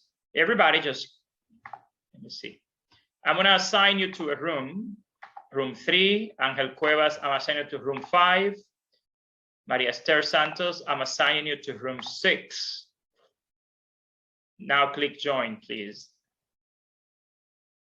Everybody else has been assigned. Berenice Corporan, can you turn on your microphone, please? Angel, I've assigned you to a room. You just have to click join, breakout room.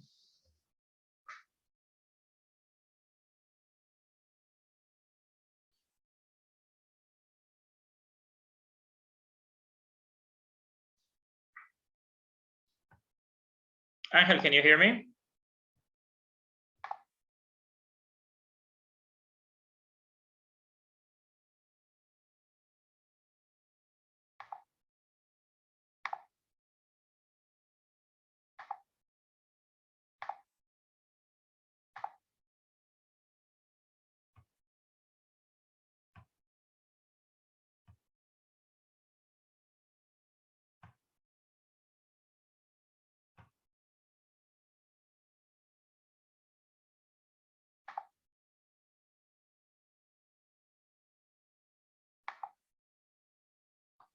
Okay, so the others are working in the breakout rooms.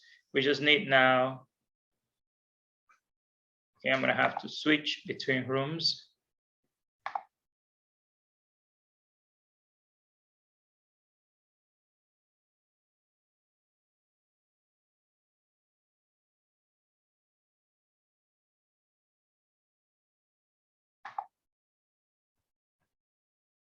Very well.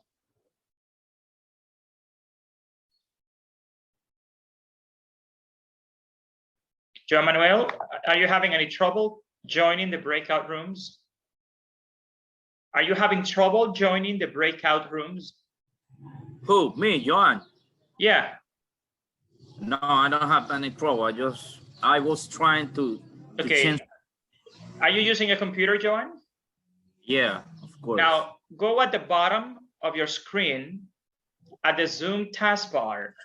There are several options. It says reactions, apps, and more. There are 3 dots. Okay, Click. I got it. Break rooms. I got it. Thank you. Yeah, go click to join the room, please. Click and join them. Ivan Marte and Rafael Rodriguez is the same story. Soribel Hernandez too, please click join. You just need to go to the bottom of your screen, click, and you'll see at the 3 dots, you'll have an option that says breakout rooms. You just click on breakout rooms and you will be able to join.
Soribel, can you hear me?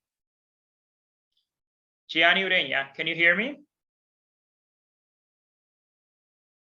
If you can hear me, please turn on your microphones.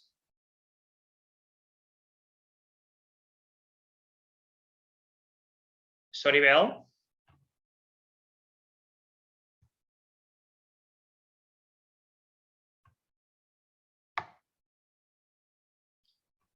Berenice, can you hear me? Ivan?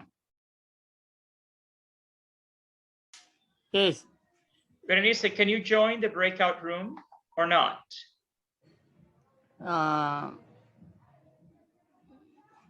Say, like más adelante. Okay, listen, you have to click on the button that says more. There are 3 dots. And then on those 3 dots, you click, and then you have an option that says breakout rooms. Then you click on breakout rooms to join the others. I find. Okay, thank you. Click join. Ivan Marte, can you hear me?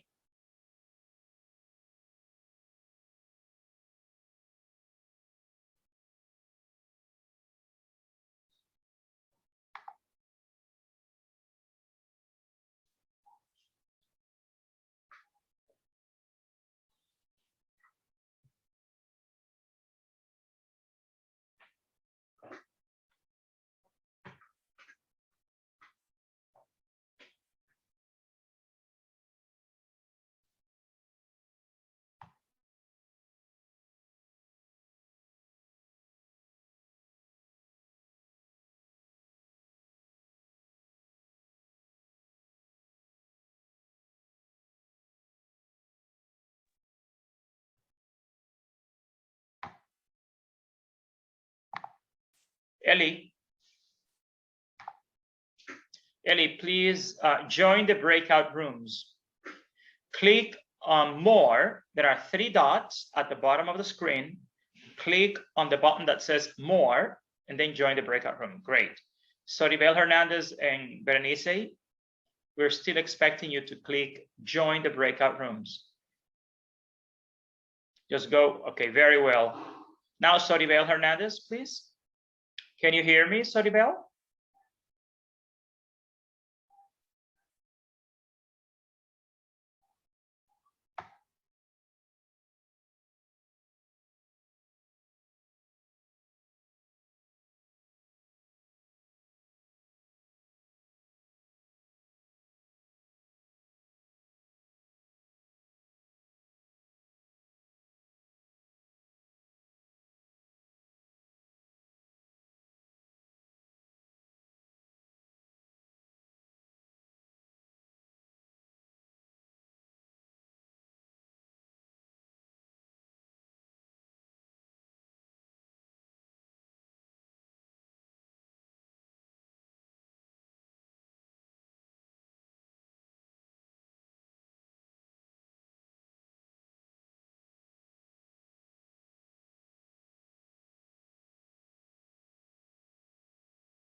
Digna, could you join the breakout room or not?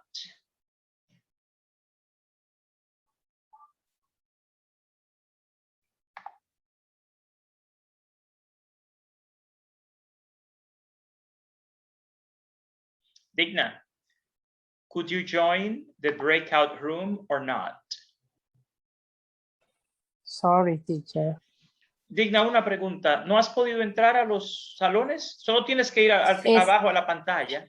Es que yo entro, el internet me saca. Ah, es que entras me y sales. salgo. Sí, es que entro y salgo, entro y salgo. Así Are you todo el inside tiempo. a house? Are you indoors in a closed room? Because you have to go near a window. I leave, I come in, I'm in my room, I go to the ear, I go to the front of the house. It's an internet problem. It's okay. Yeah, Just hang in it's there. a problem. It's okay. Just hanging there. It's just hanging there. I mean, it's just an internet issue. Yes. Wow.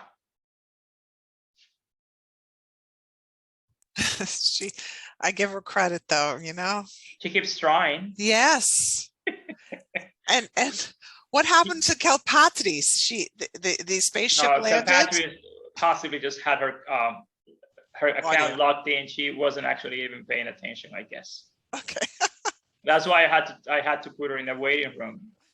Because the other day it was the same story. I'll be calling her tomorrow morning. I'll have my secretary calling her because oh man, she can't just sign in and go away. That's not fair. It's not honest. Yeah. Oh, it's funny. That's the kind of follow-up you need with teachers. You know, you have to make sure. I know. Liliana, I'm sorry, Laura. Liliana, can you hear me? Liliana, can you hear me? Can you turn on your microphone, please? Liliana, are you there? Can you start your video or turn on your microphone, please?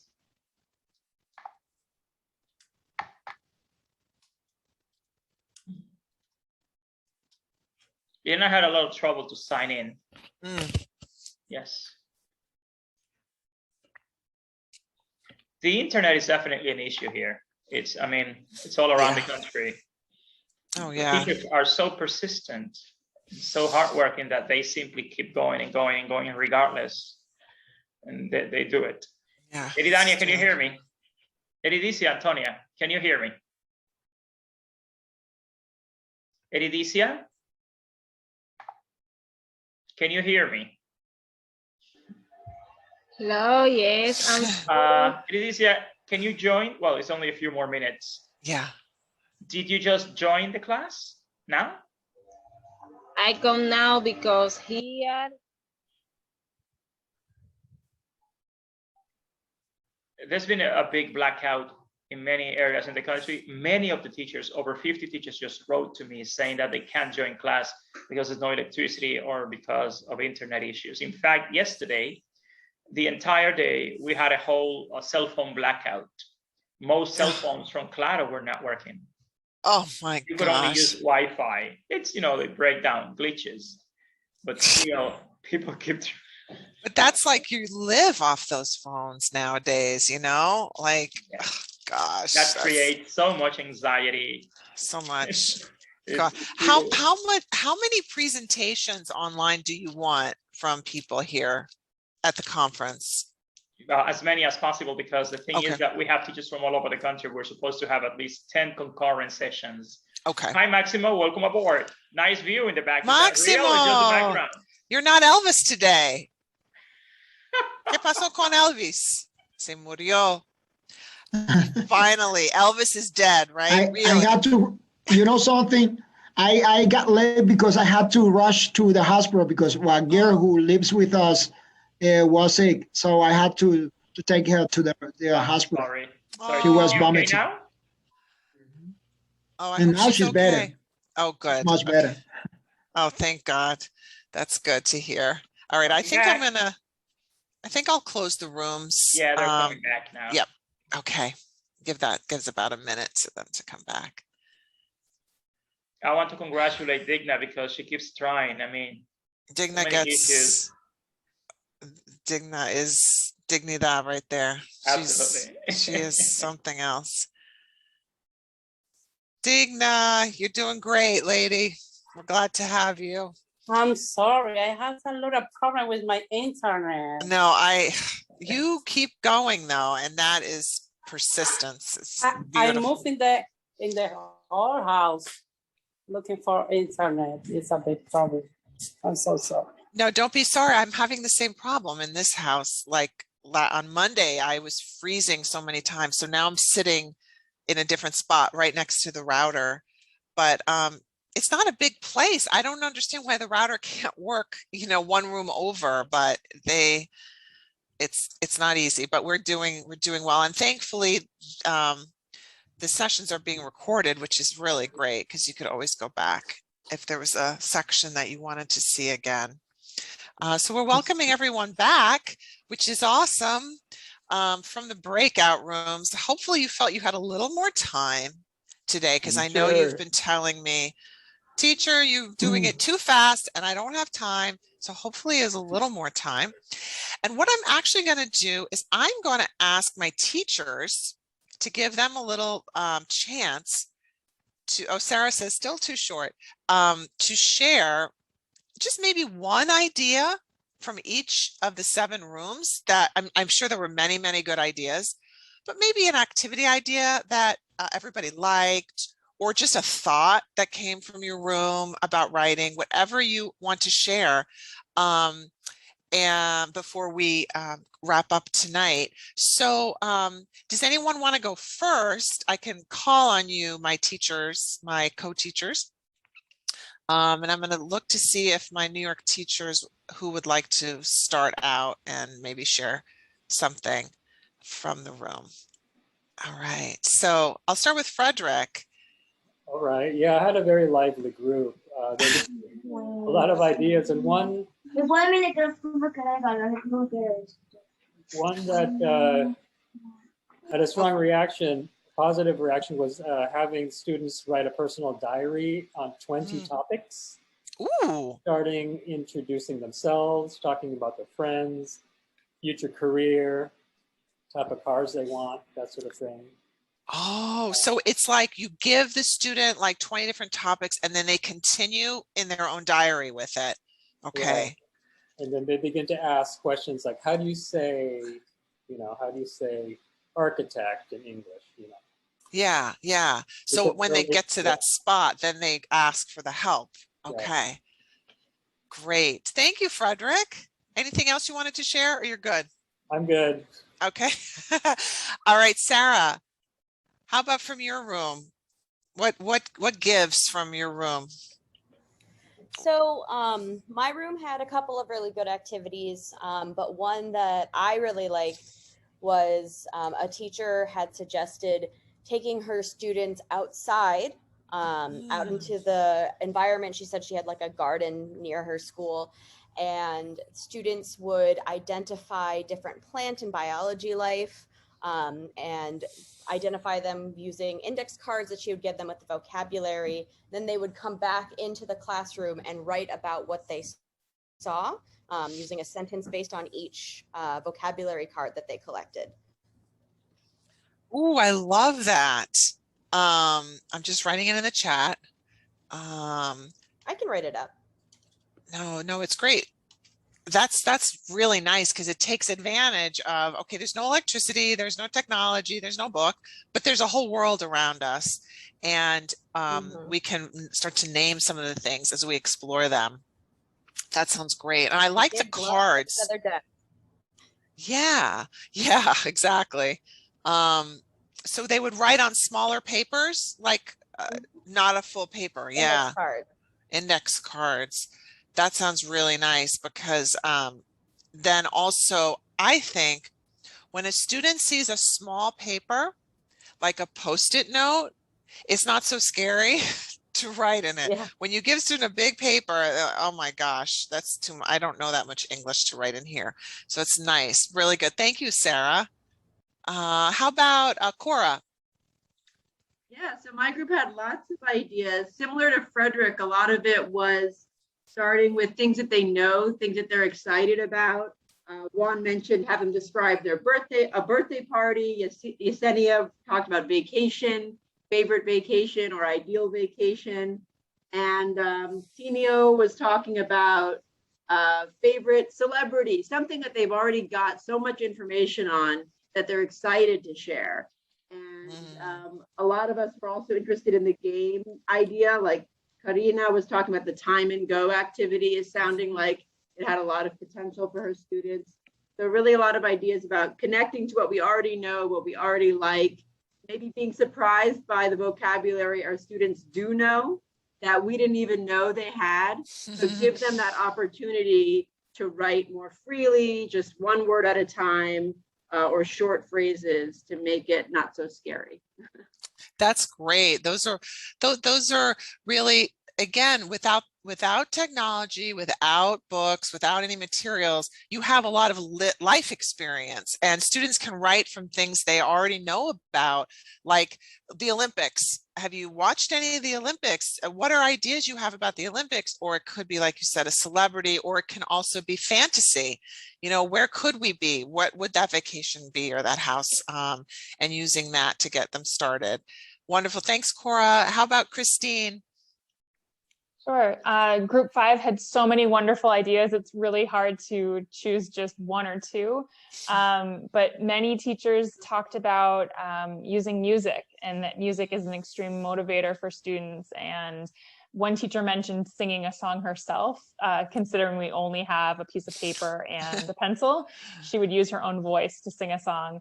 And then another activity was giving 2 students one piece of paper and asking them to alternate writing a sentence on the paper to tell a collaborative story. So one student would write a sentence, pass the paper to their classmate, and that classmate would then write the next sentence to create a story together. Yay, I was waiting for something like that. Okay, that's great. Because I said you have paper and a pencil, so there's a lot you can do with that. And that interaction element, adding that in. Wonderful, Christine. And Megumi. Yeah, so my group was great. A lot of, I also can't choose like what was the best activity. I think everybody had really great ideas. Something that stood out to me was, this is not really related, but I thought it was really important to know. I think Arelis said that in Dominican Republic, they have like 50 to 60 students typically. So she was like relieved when she heard 35, you know? So I was like, whoa, okay, thank you. I tried to make it a little easier. But yeah, a lot of what was mentioned already, you know, just like using their prior knowledge, like, if they're comfortable speaking Spanish, like have them come up with words in Spanish first and then make that into English. You know, talking about interesting topics that they want to talk about.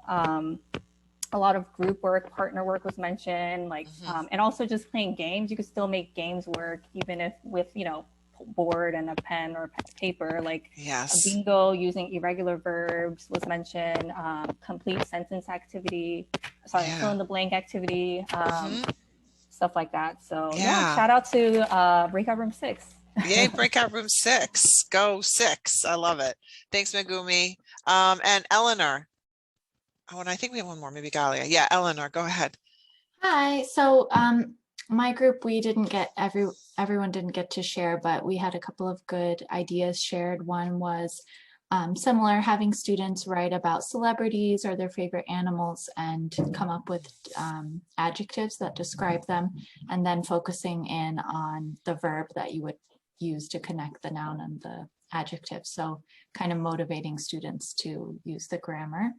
And another good idea was the teacher modeling her daily activities and everyone writing a similar sentence to practice daily activities and put in what time they do certain things.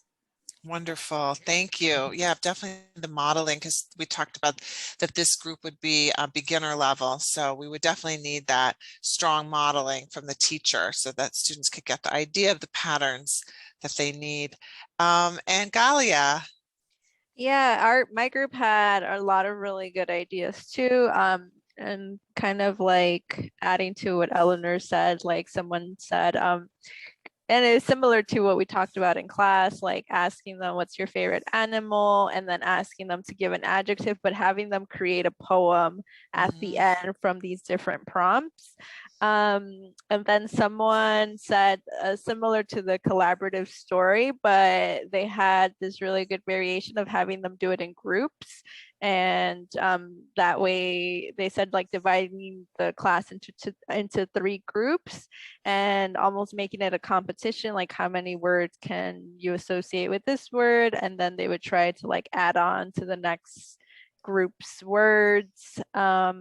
And then I know we weren't supposed to use materials, but it was just great. Someone said they brought in a bunch of IKEA catalogs and they just gave a page to each student and had students like describe the furniture and practice description that way.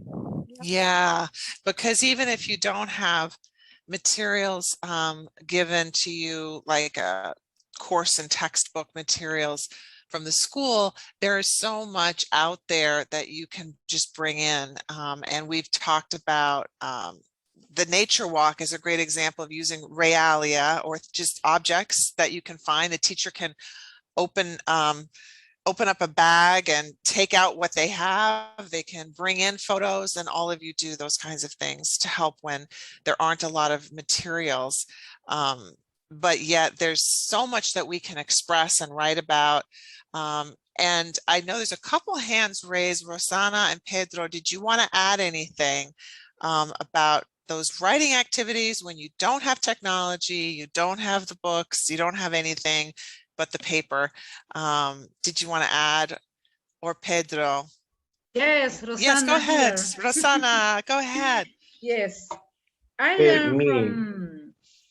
Hi, Pedro. It's my time. Hi, Pedro. You're next. From the No, last it's my, okay. I give you my opportunity. He's a gentleman, un caballero, right? Yes.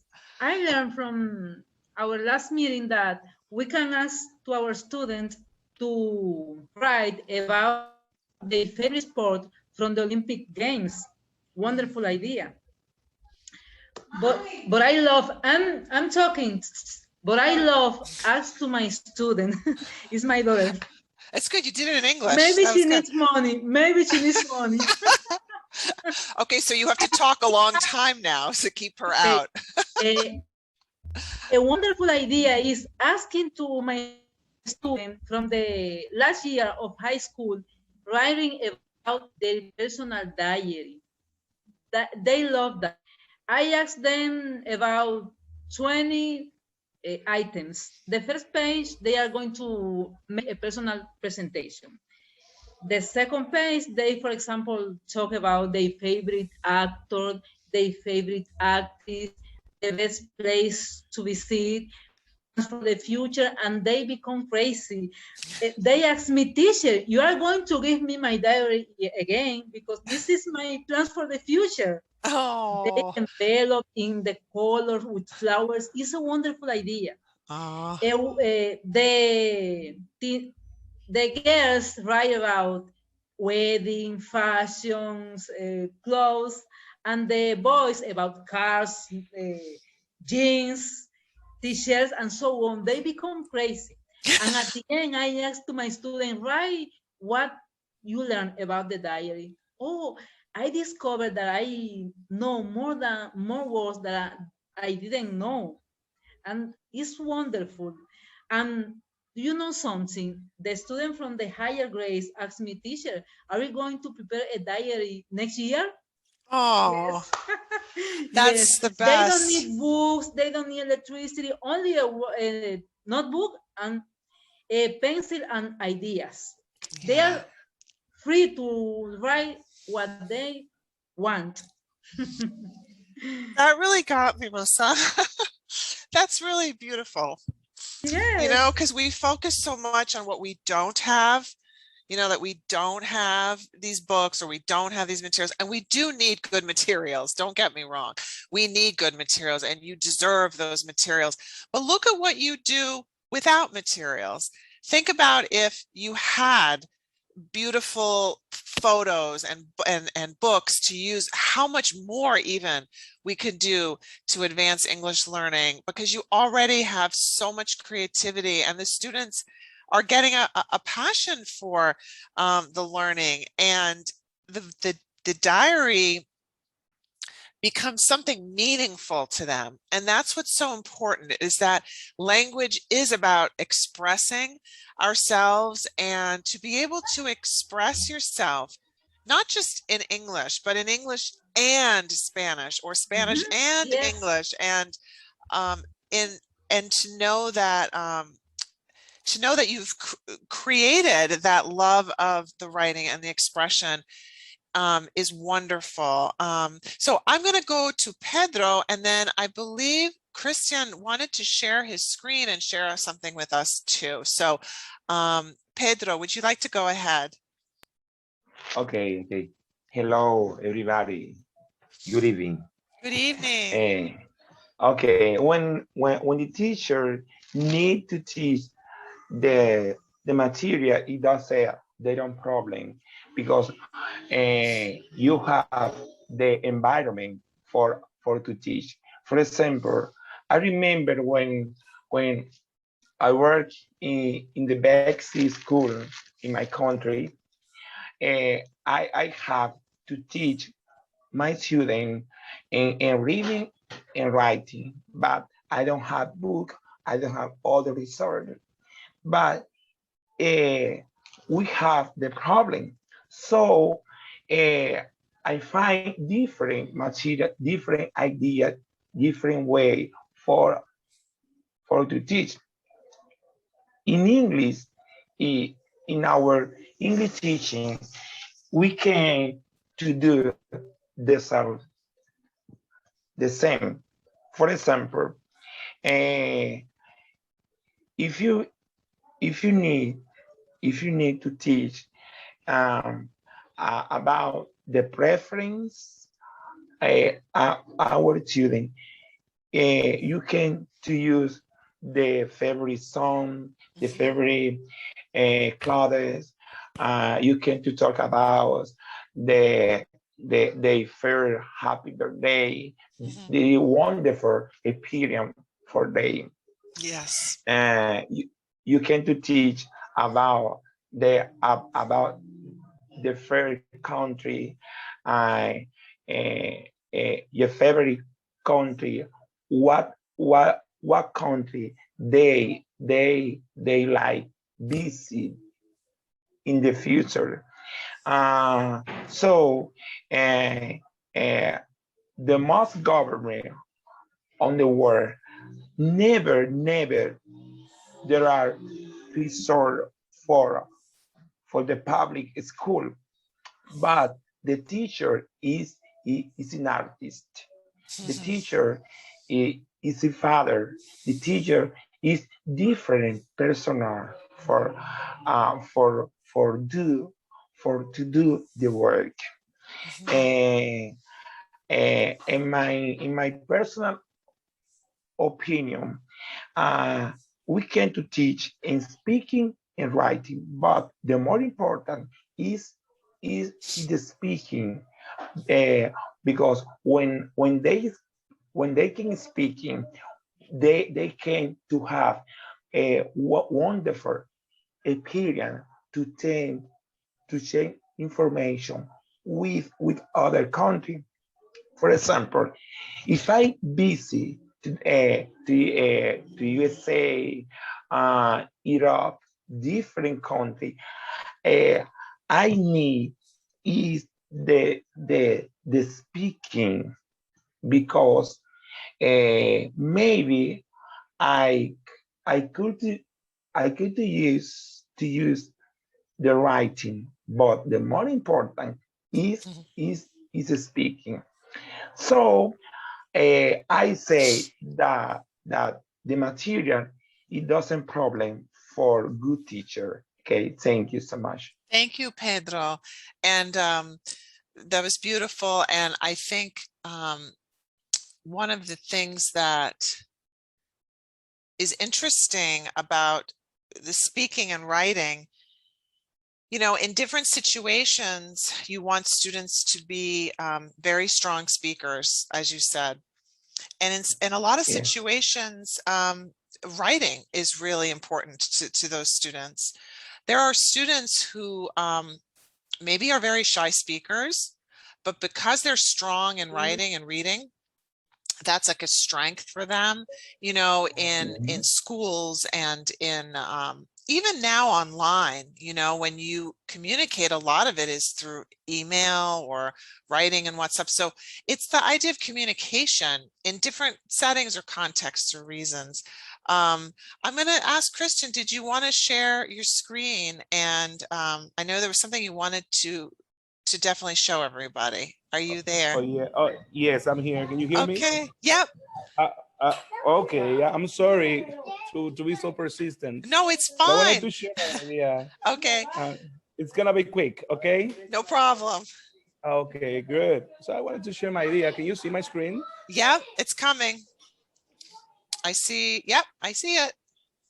Okay, I hope the others can too. Yes, everybody can see. Perfect. Okay, great. So this is an activity that I created just now Okay. while my partners were speaking. So to get my students right. So there's no technology. Well, there's technology. They have pencils, Yes. pens, they have paper. Yeah. So I came up with this idea. Okay. And so I asked my student to draw this table. And I modeled the first example. For example, we have name, Okay. age, hometown, likes. So the Okay. idea is that they ask questions to their partners Okay. in order to fill in these spaces here in the table. For example, here we got the questions. So look at that. So if they want to, in order to get the information they want, they need to ask these questions. Yes. Yeah, so here they start writing, and then they start like getting contact with their partners and getting to know each other better. And after that, after this is done, of course, I model the first, right? After this is done, what they can do is they can write, taking into account this information that they got from their partners, then they can make sentences about their partners. Yes, that's I believe this fabulous. is useful. That's so great, Christian. Bravo. Thank you. Thank you, thank you, thank you. Thank you. Thank you so much for sharing that. We got a lot of cheers and applause and thumbs up. That you got to stick that on the Padlet for us so we can all use it. And that's a great I was going to say what's really nice about that, because we're getting to the end of all of these skills. You know, we've been talking about the listening, the speaking, the reading, the writing, the pronunciation, the vocabulary, and really activities that can integrate, you know. So for example, what you described, that's going to involve listening and speaking, because I have to ask and answer questions. And then I have to record or write down the answers. So that creates the writing. I read those answers from the partner in order to then go and write my sentences. And then I could also read it out to my classmates and they can listen again. So it kind of circulates through all of the different skills, and it has that information gap component where there's something I don't know, which makes me communicate for a reason, you know, with other students. Wonderful. There's a few more hands up to share before we take up. Sarah, did you want to say something? Or is your hand just still up? Oh, my hand's just still up. Sorry. Okay, cool. Janet.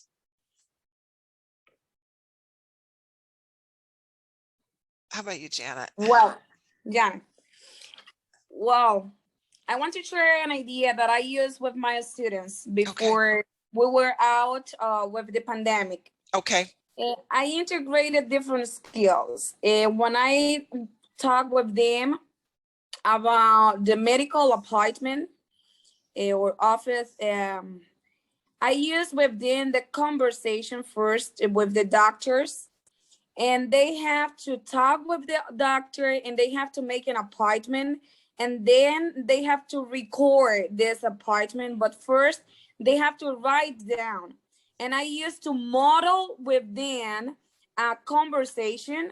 So I use reading, I use listening, and I use speaking with the same conversation, because I modeled the conversation with them when I gave them a conversation where they can read this conversation with the doctor and the patient.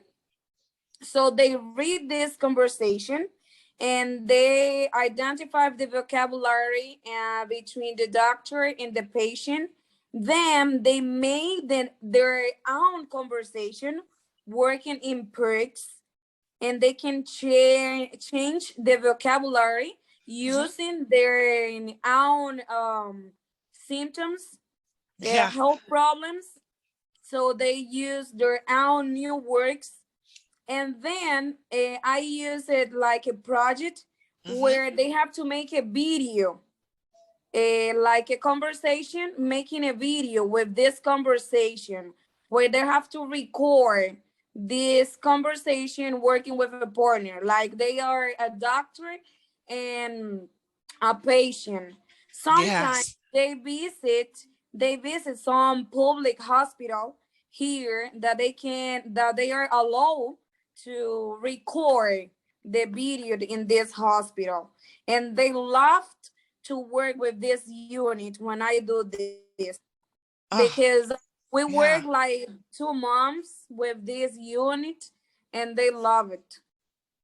I love that, Janet, that you're talking about that thematic unit, you know, and staying with the content for a while and creating a real world scenario, you know, for using English, and the different medical vocabulary and all of that gets practiced a lot because it's within a unit. And we're going to be talking about that next week, is planning in units, or the week after. So thanks so much, Janet. We'll look forward to seeing that unit actually at the end of our course when we're going to be sharing some of our showcase pieces. So that would be really cool if you have an outline you can share with your colleagues.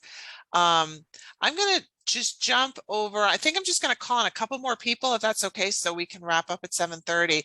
I'm going to, let's see, how about Doris Bell? Hello, everyone. Hello. Nice to talk to you through this way. Same. In my case, I work online with allow them to make a conceptual network about diseases in the pandemic. Also, they also wrote a reading report related with it. I like some picture about musicians that I like, and I just put the image and they write about themselves. I also use ID card in order that they talk about themselves. What do you mean about the ID card? About their name, last name, address, what they like, what they don't like. Okay, got it. Favorite themes. Yes, yes. And yeah, the pandemic, there's a lot to read and write about with that, and a lot of good opportunity for opinion writing. Yes, around the vaccines and all of that. Really good using current events. Yeah, thanks, Doris Bell. How about Vidal? Vidal Andres. Good evening. My pleasure to be here. Sometimes I can because the internet here is unstable. Okay, but today I can. Oh, good. In my case, I work in a polytechnic high school with different kind of career. For example, a health assistant, he like to be a nurse, the poor sport and informatics. I look for topic about the career, about that. For example, for health, I look about health problems. For example, I look for the part of the body and the kind of problem of each part of the body. Then I ask students to prepare a writing about the different kind of problem, and one student to be the doctor, another to be the patient, and outside the conversation like a hospital. And for example, a student go to the hospital with a headache. The student say, "What's the matter? I have a health problem," and the student prepare that the scene to outside the conversation, like the reality. In different kind of career. For example, in sport, I look for a basketball and the fear when you can play basketball and the name of the different kind. So now a student name that and write the name of that. And they make some sport writing about the kind of career. Really, really great examples also of, you know, taking the students' kind of career professional pathways and developing. And I just put in the chat, we call those like case-based learning or scenario-based writing. So you can give students, for example, a profile of a patient. They would read it and they would maybe, like you were saying, do role play with the patient, and then they have to write up the report. What would the report look like? You know, so there's so many forms of writing, like writing up a technical report, filling out these forms. It doesn't have to always just be, you know, like writing a paragraph kind of a thing. Thank you so much. Thank you so much, Vidal. Some paragraph about that. Okay. Thank you. Thank you. I know I hate to leave anybody with their hand up because I just feel bad. So maybe just quickly, Jose Rosario. Hello. Hello. I just want to mention the idea that you gave us like some minutes ago, like choosing some words from a text and create their own like version. I love that idea. I think that they feel that they are doing something on their own. So I love that idea. And I'm going to implement that idea. Thank you so much. Thank you, Jose. That makes me feel so happy. I learned that probably 30 years ago, and I've used it my whole career. It is always effective because you don't need any real material. And it's a great assessment too, because if you say, pull the words that give the meaning, but in a new way, the words the students pull tell you if they understood the intention. And also, I don't like grading papers. Maybe you feel the same, where all the students have the same writing. It's like so boring. I like to read when it is a little different, you know, and when they're talking about themselves, of course, it's going to be a little different. But when they're beginners and they need to use patterns to write, it's hard sometimes to have something original. So that gives them also a little bit of a chance to do that. And on top of that, they have the chance to use the words that they know. They have the chance to use them. So yeah, it's great. It's wonderful. Thank you, Jose. Okay, I'm going to I'm going to call on Aribelis, Ellington, and Elvis/Maximo as our last speakers tonight. So Aribelis, go ahead. Okay, good evening. Good evening. Laura, I think when you write, you express better the ideas. If you are creative and think that not every person is good at speaking. Yeah. Sometimes it's not easy to express ideas. Yeah. For example, if you are an introvert person, that's a sad person, shy, if you are down, and then you soon they can read it to their partner. And there is a phrase that say, when God spoke to Moses, he left it in the writing. Yes, well, that's right, because it's for eternity, right? If you write it in stone, it's going to stay there for a while. And that's a great way of thinking about writing, that, you know, it's something that lasts and it can be done with more care. And some students, their strength is being a little more reflective.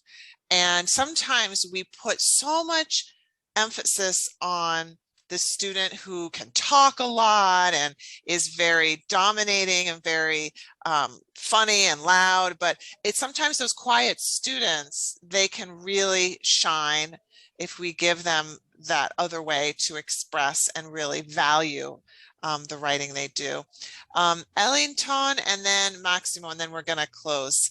Ellington. Thanks for the opportunity. Yeah. Good evening, everybody. Good evening. I'm just going to say one thing is that we are talking here about strategies, techniques, especially resources and material. but the first element of resources that we have is the students. When I'm teaching English, I used to tell them, my students, I mean, for learning how to drive, you need the information and a car. For learning how to ride a bike, you need the information and a bike. In here, for learning English, you need the information and your tongue. And it is integrated. Yeah, that's it's good. Integrated in your body. So any place you are, you can be practicing English and learn new words, new vocabulary. And I like to use games for with my students, you know, to integrate them in the activities. Thanks a lot. That's great, Ellington. I love that. And you said the first resource we have is the students. And I think the first resource is the teacher and the second resource is the student, because the student couldn't do this without you. You're creating the situation and the opportunity and the confidence, as you're saying, that English is inside of you. You're capable of it. If I give you the information, as you said, I give you the tools, the wheel on the bike, you can be able to participate in this incredible globe that can share so much through English at this time in history. So Maximo, what are you going to say to bring us around here to conclude us tonight? And then I'll have Professor Valdez conclude. Oh, I can't hear you. Maximo, I don't hear you. Is that just me though? Maximo, please check your microphone. Okay, perfect. Let's see. Not yet, Maximo. Maybe he has to. I've learned a lot this evening because I've learned, you know, activities to carry out in class. Even though I have a long experience in classroom, I've learned some of them that I've never practiced. So I wanna the picture. Well, speaking about coming back, speaking about you know, writing is quite hard. Why? Well, because you know something, anybody can speak a language, anybody can understand a language without going to school, without having, you know, how to write.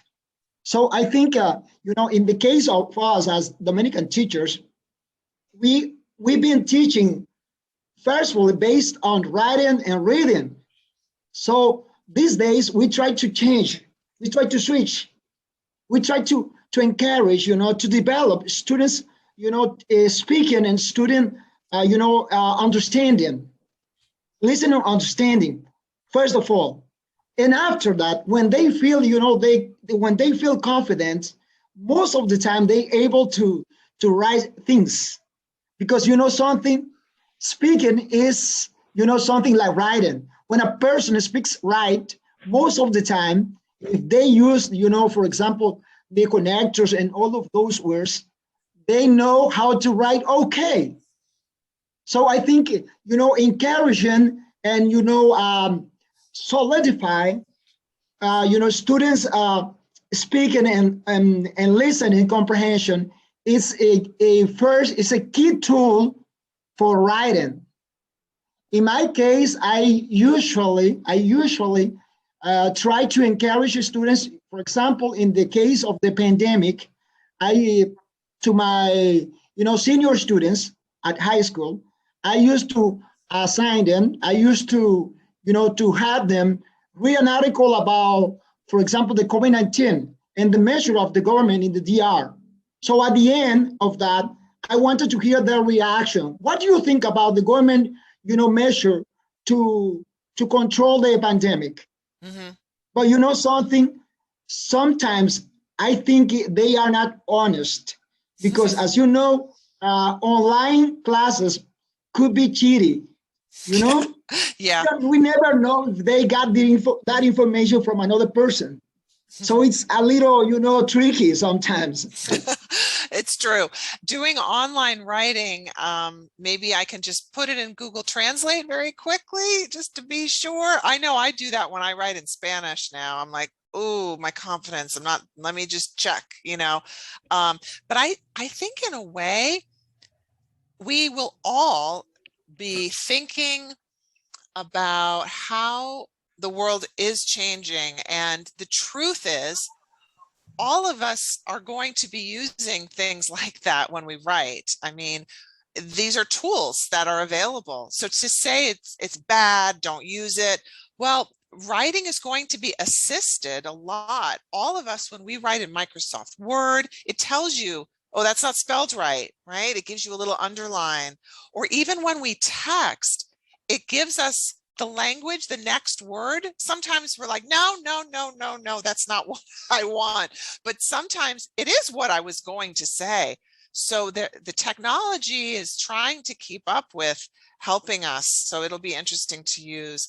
And I think, yeah, like Grammarly, I think that Juan ended with a question, which is kind of where I started with our activity, which is, let's think about no resources. You know, students who don't have technology, don't have electricity, all of those things, what could still motivate them? And at the end of it all, we know there is no simple answer, because teaching is as complicated as every individual human being in your room.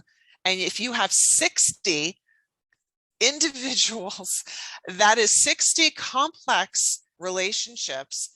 And no one should ever say, well, this is how you do it and that's it. It's always going to depend on those relationships.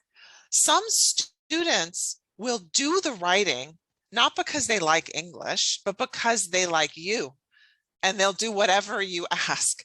Some students don't like you, but they want to learn English. You know, some students will enjoy drawing and labeling, and that's as much English as they really want to involve it. Some students want to understand the songs that they listen to.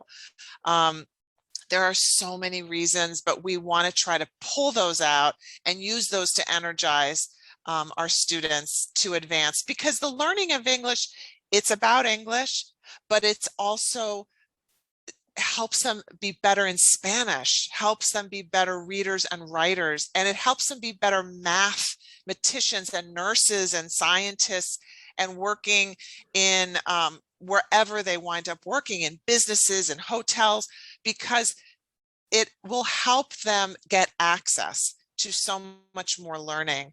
And we're going to talk next week a little about grammar, because we really haven't talked much about grammar. And that's sometimes the part of English that the students, a lot of them don't like, but some students love it because it has those rules, and students are looking for rules sometimes.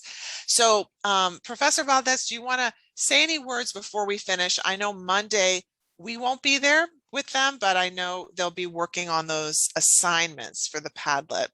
Yeah, we will be meeting again on Monday.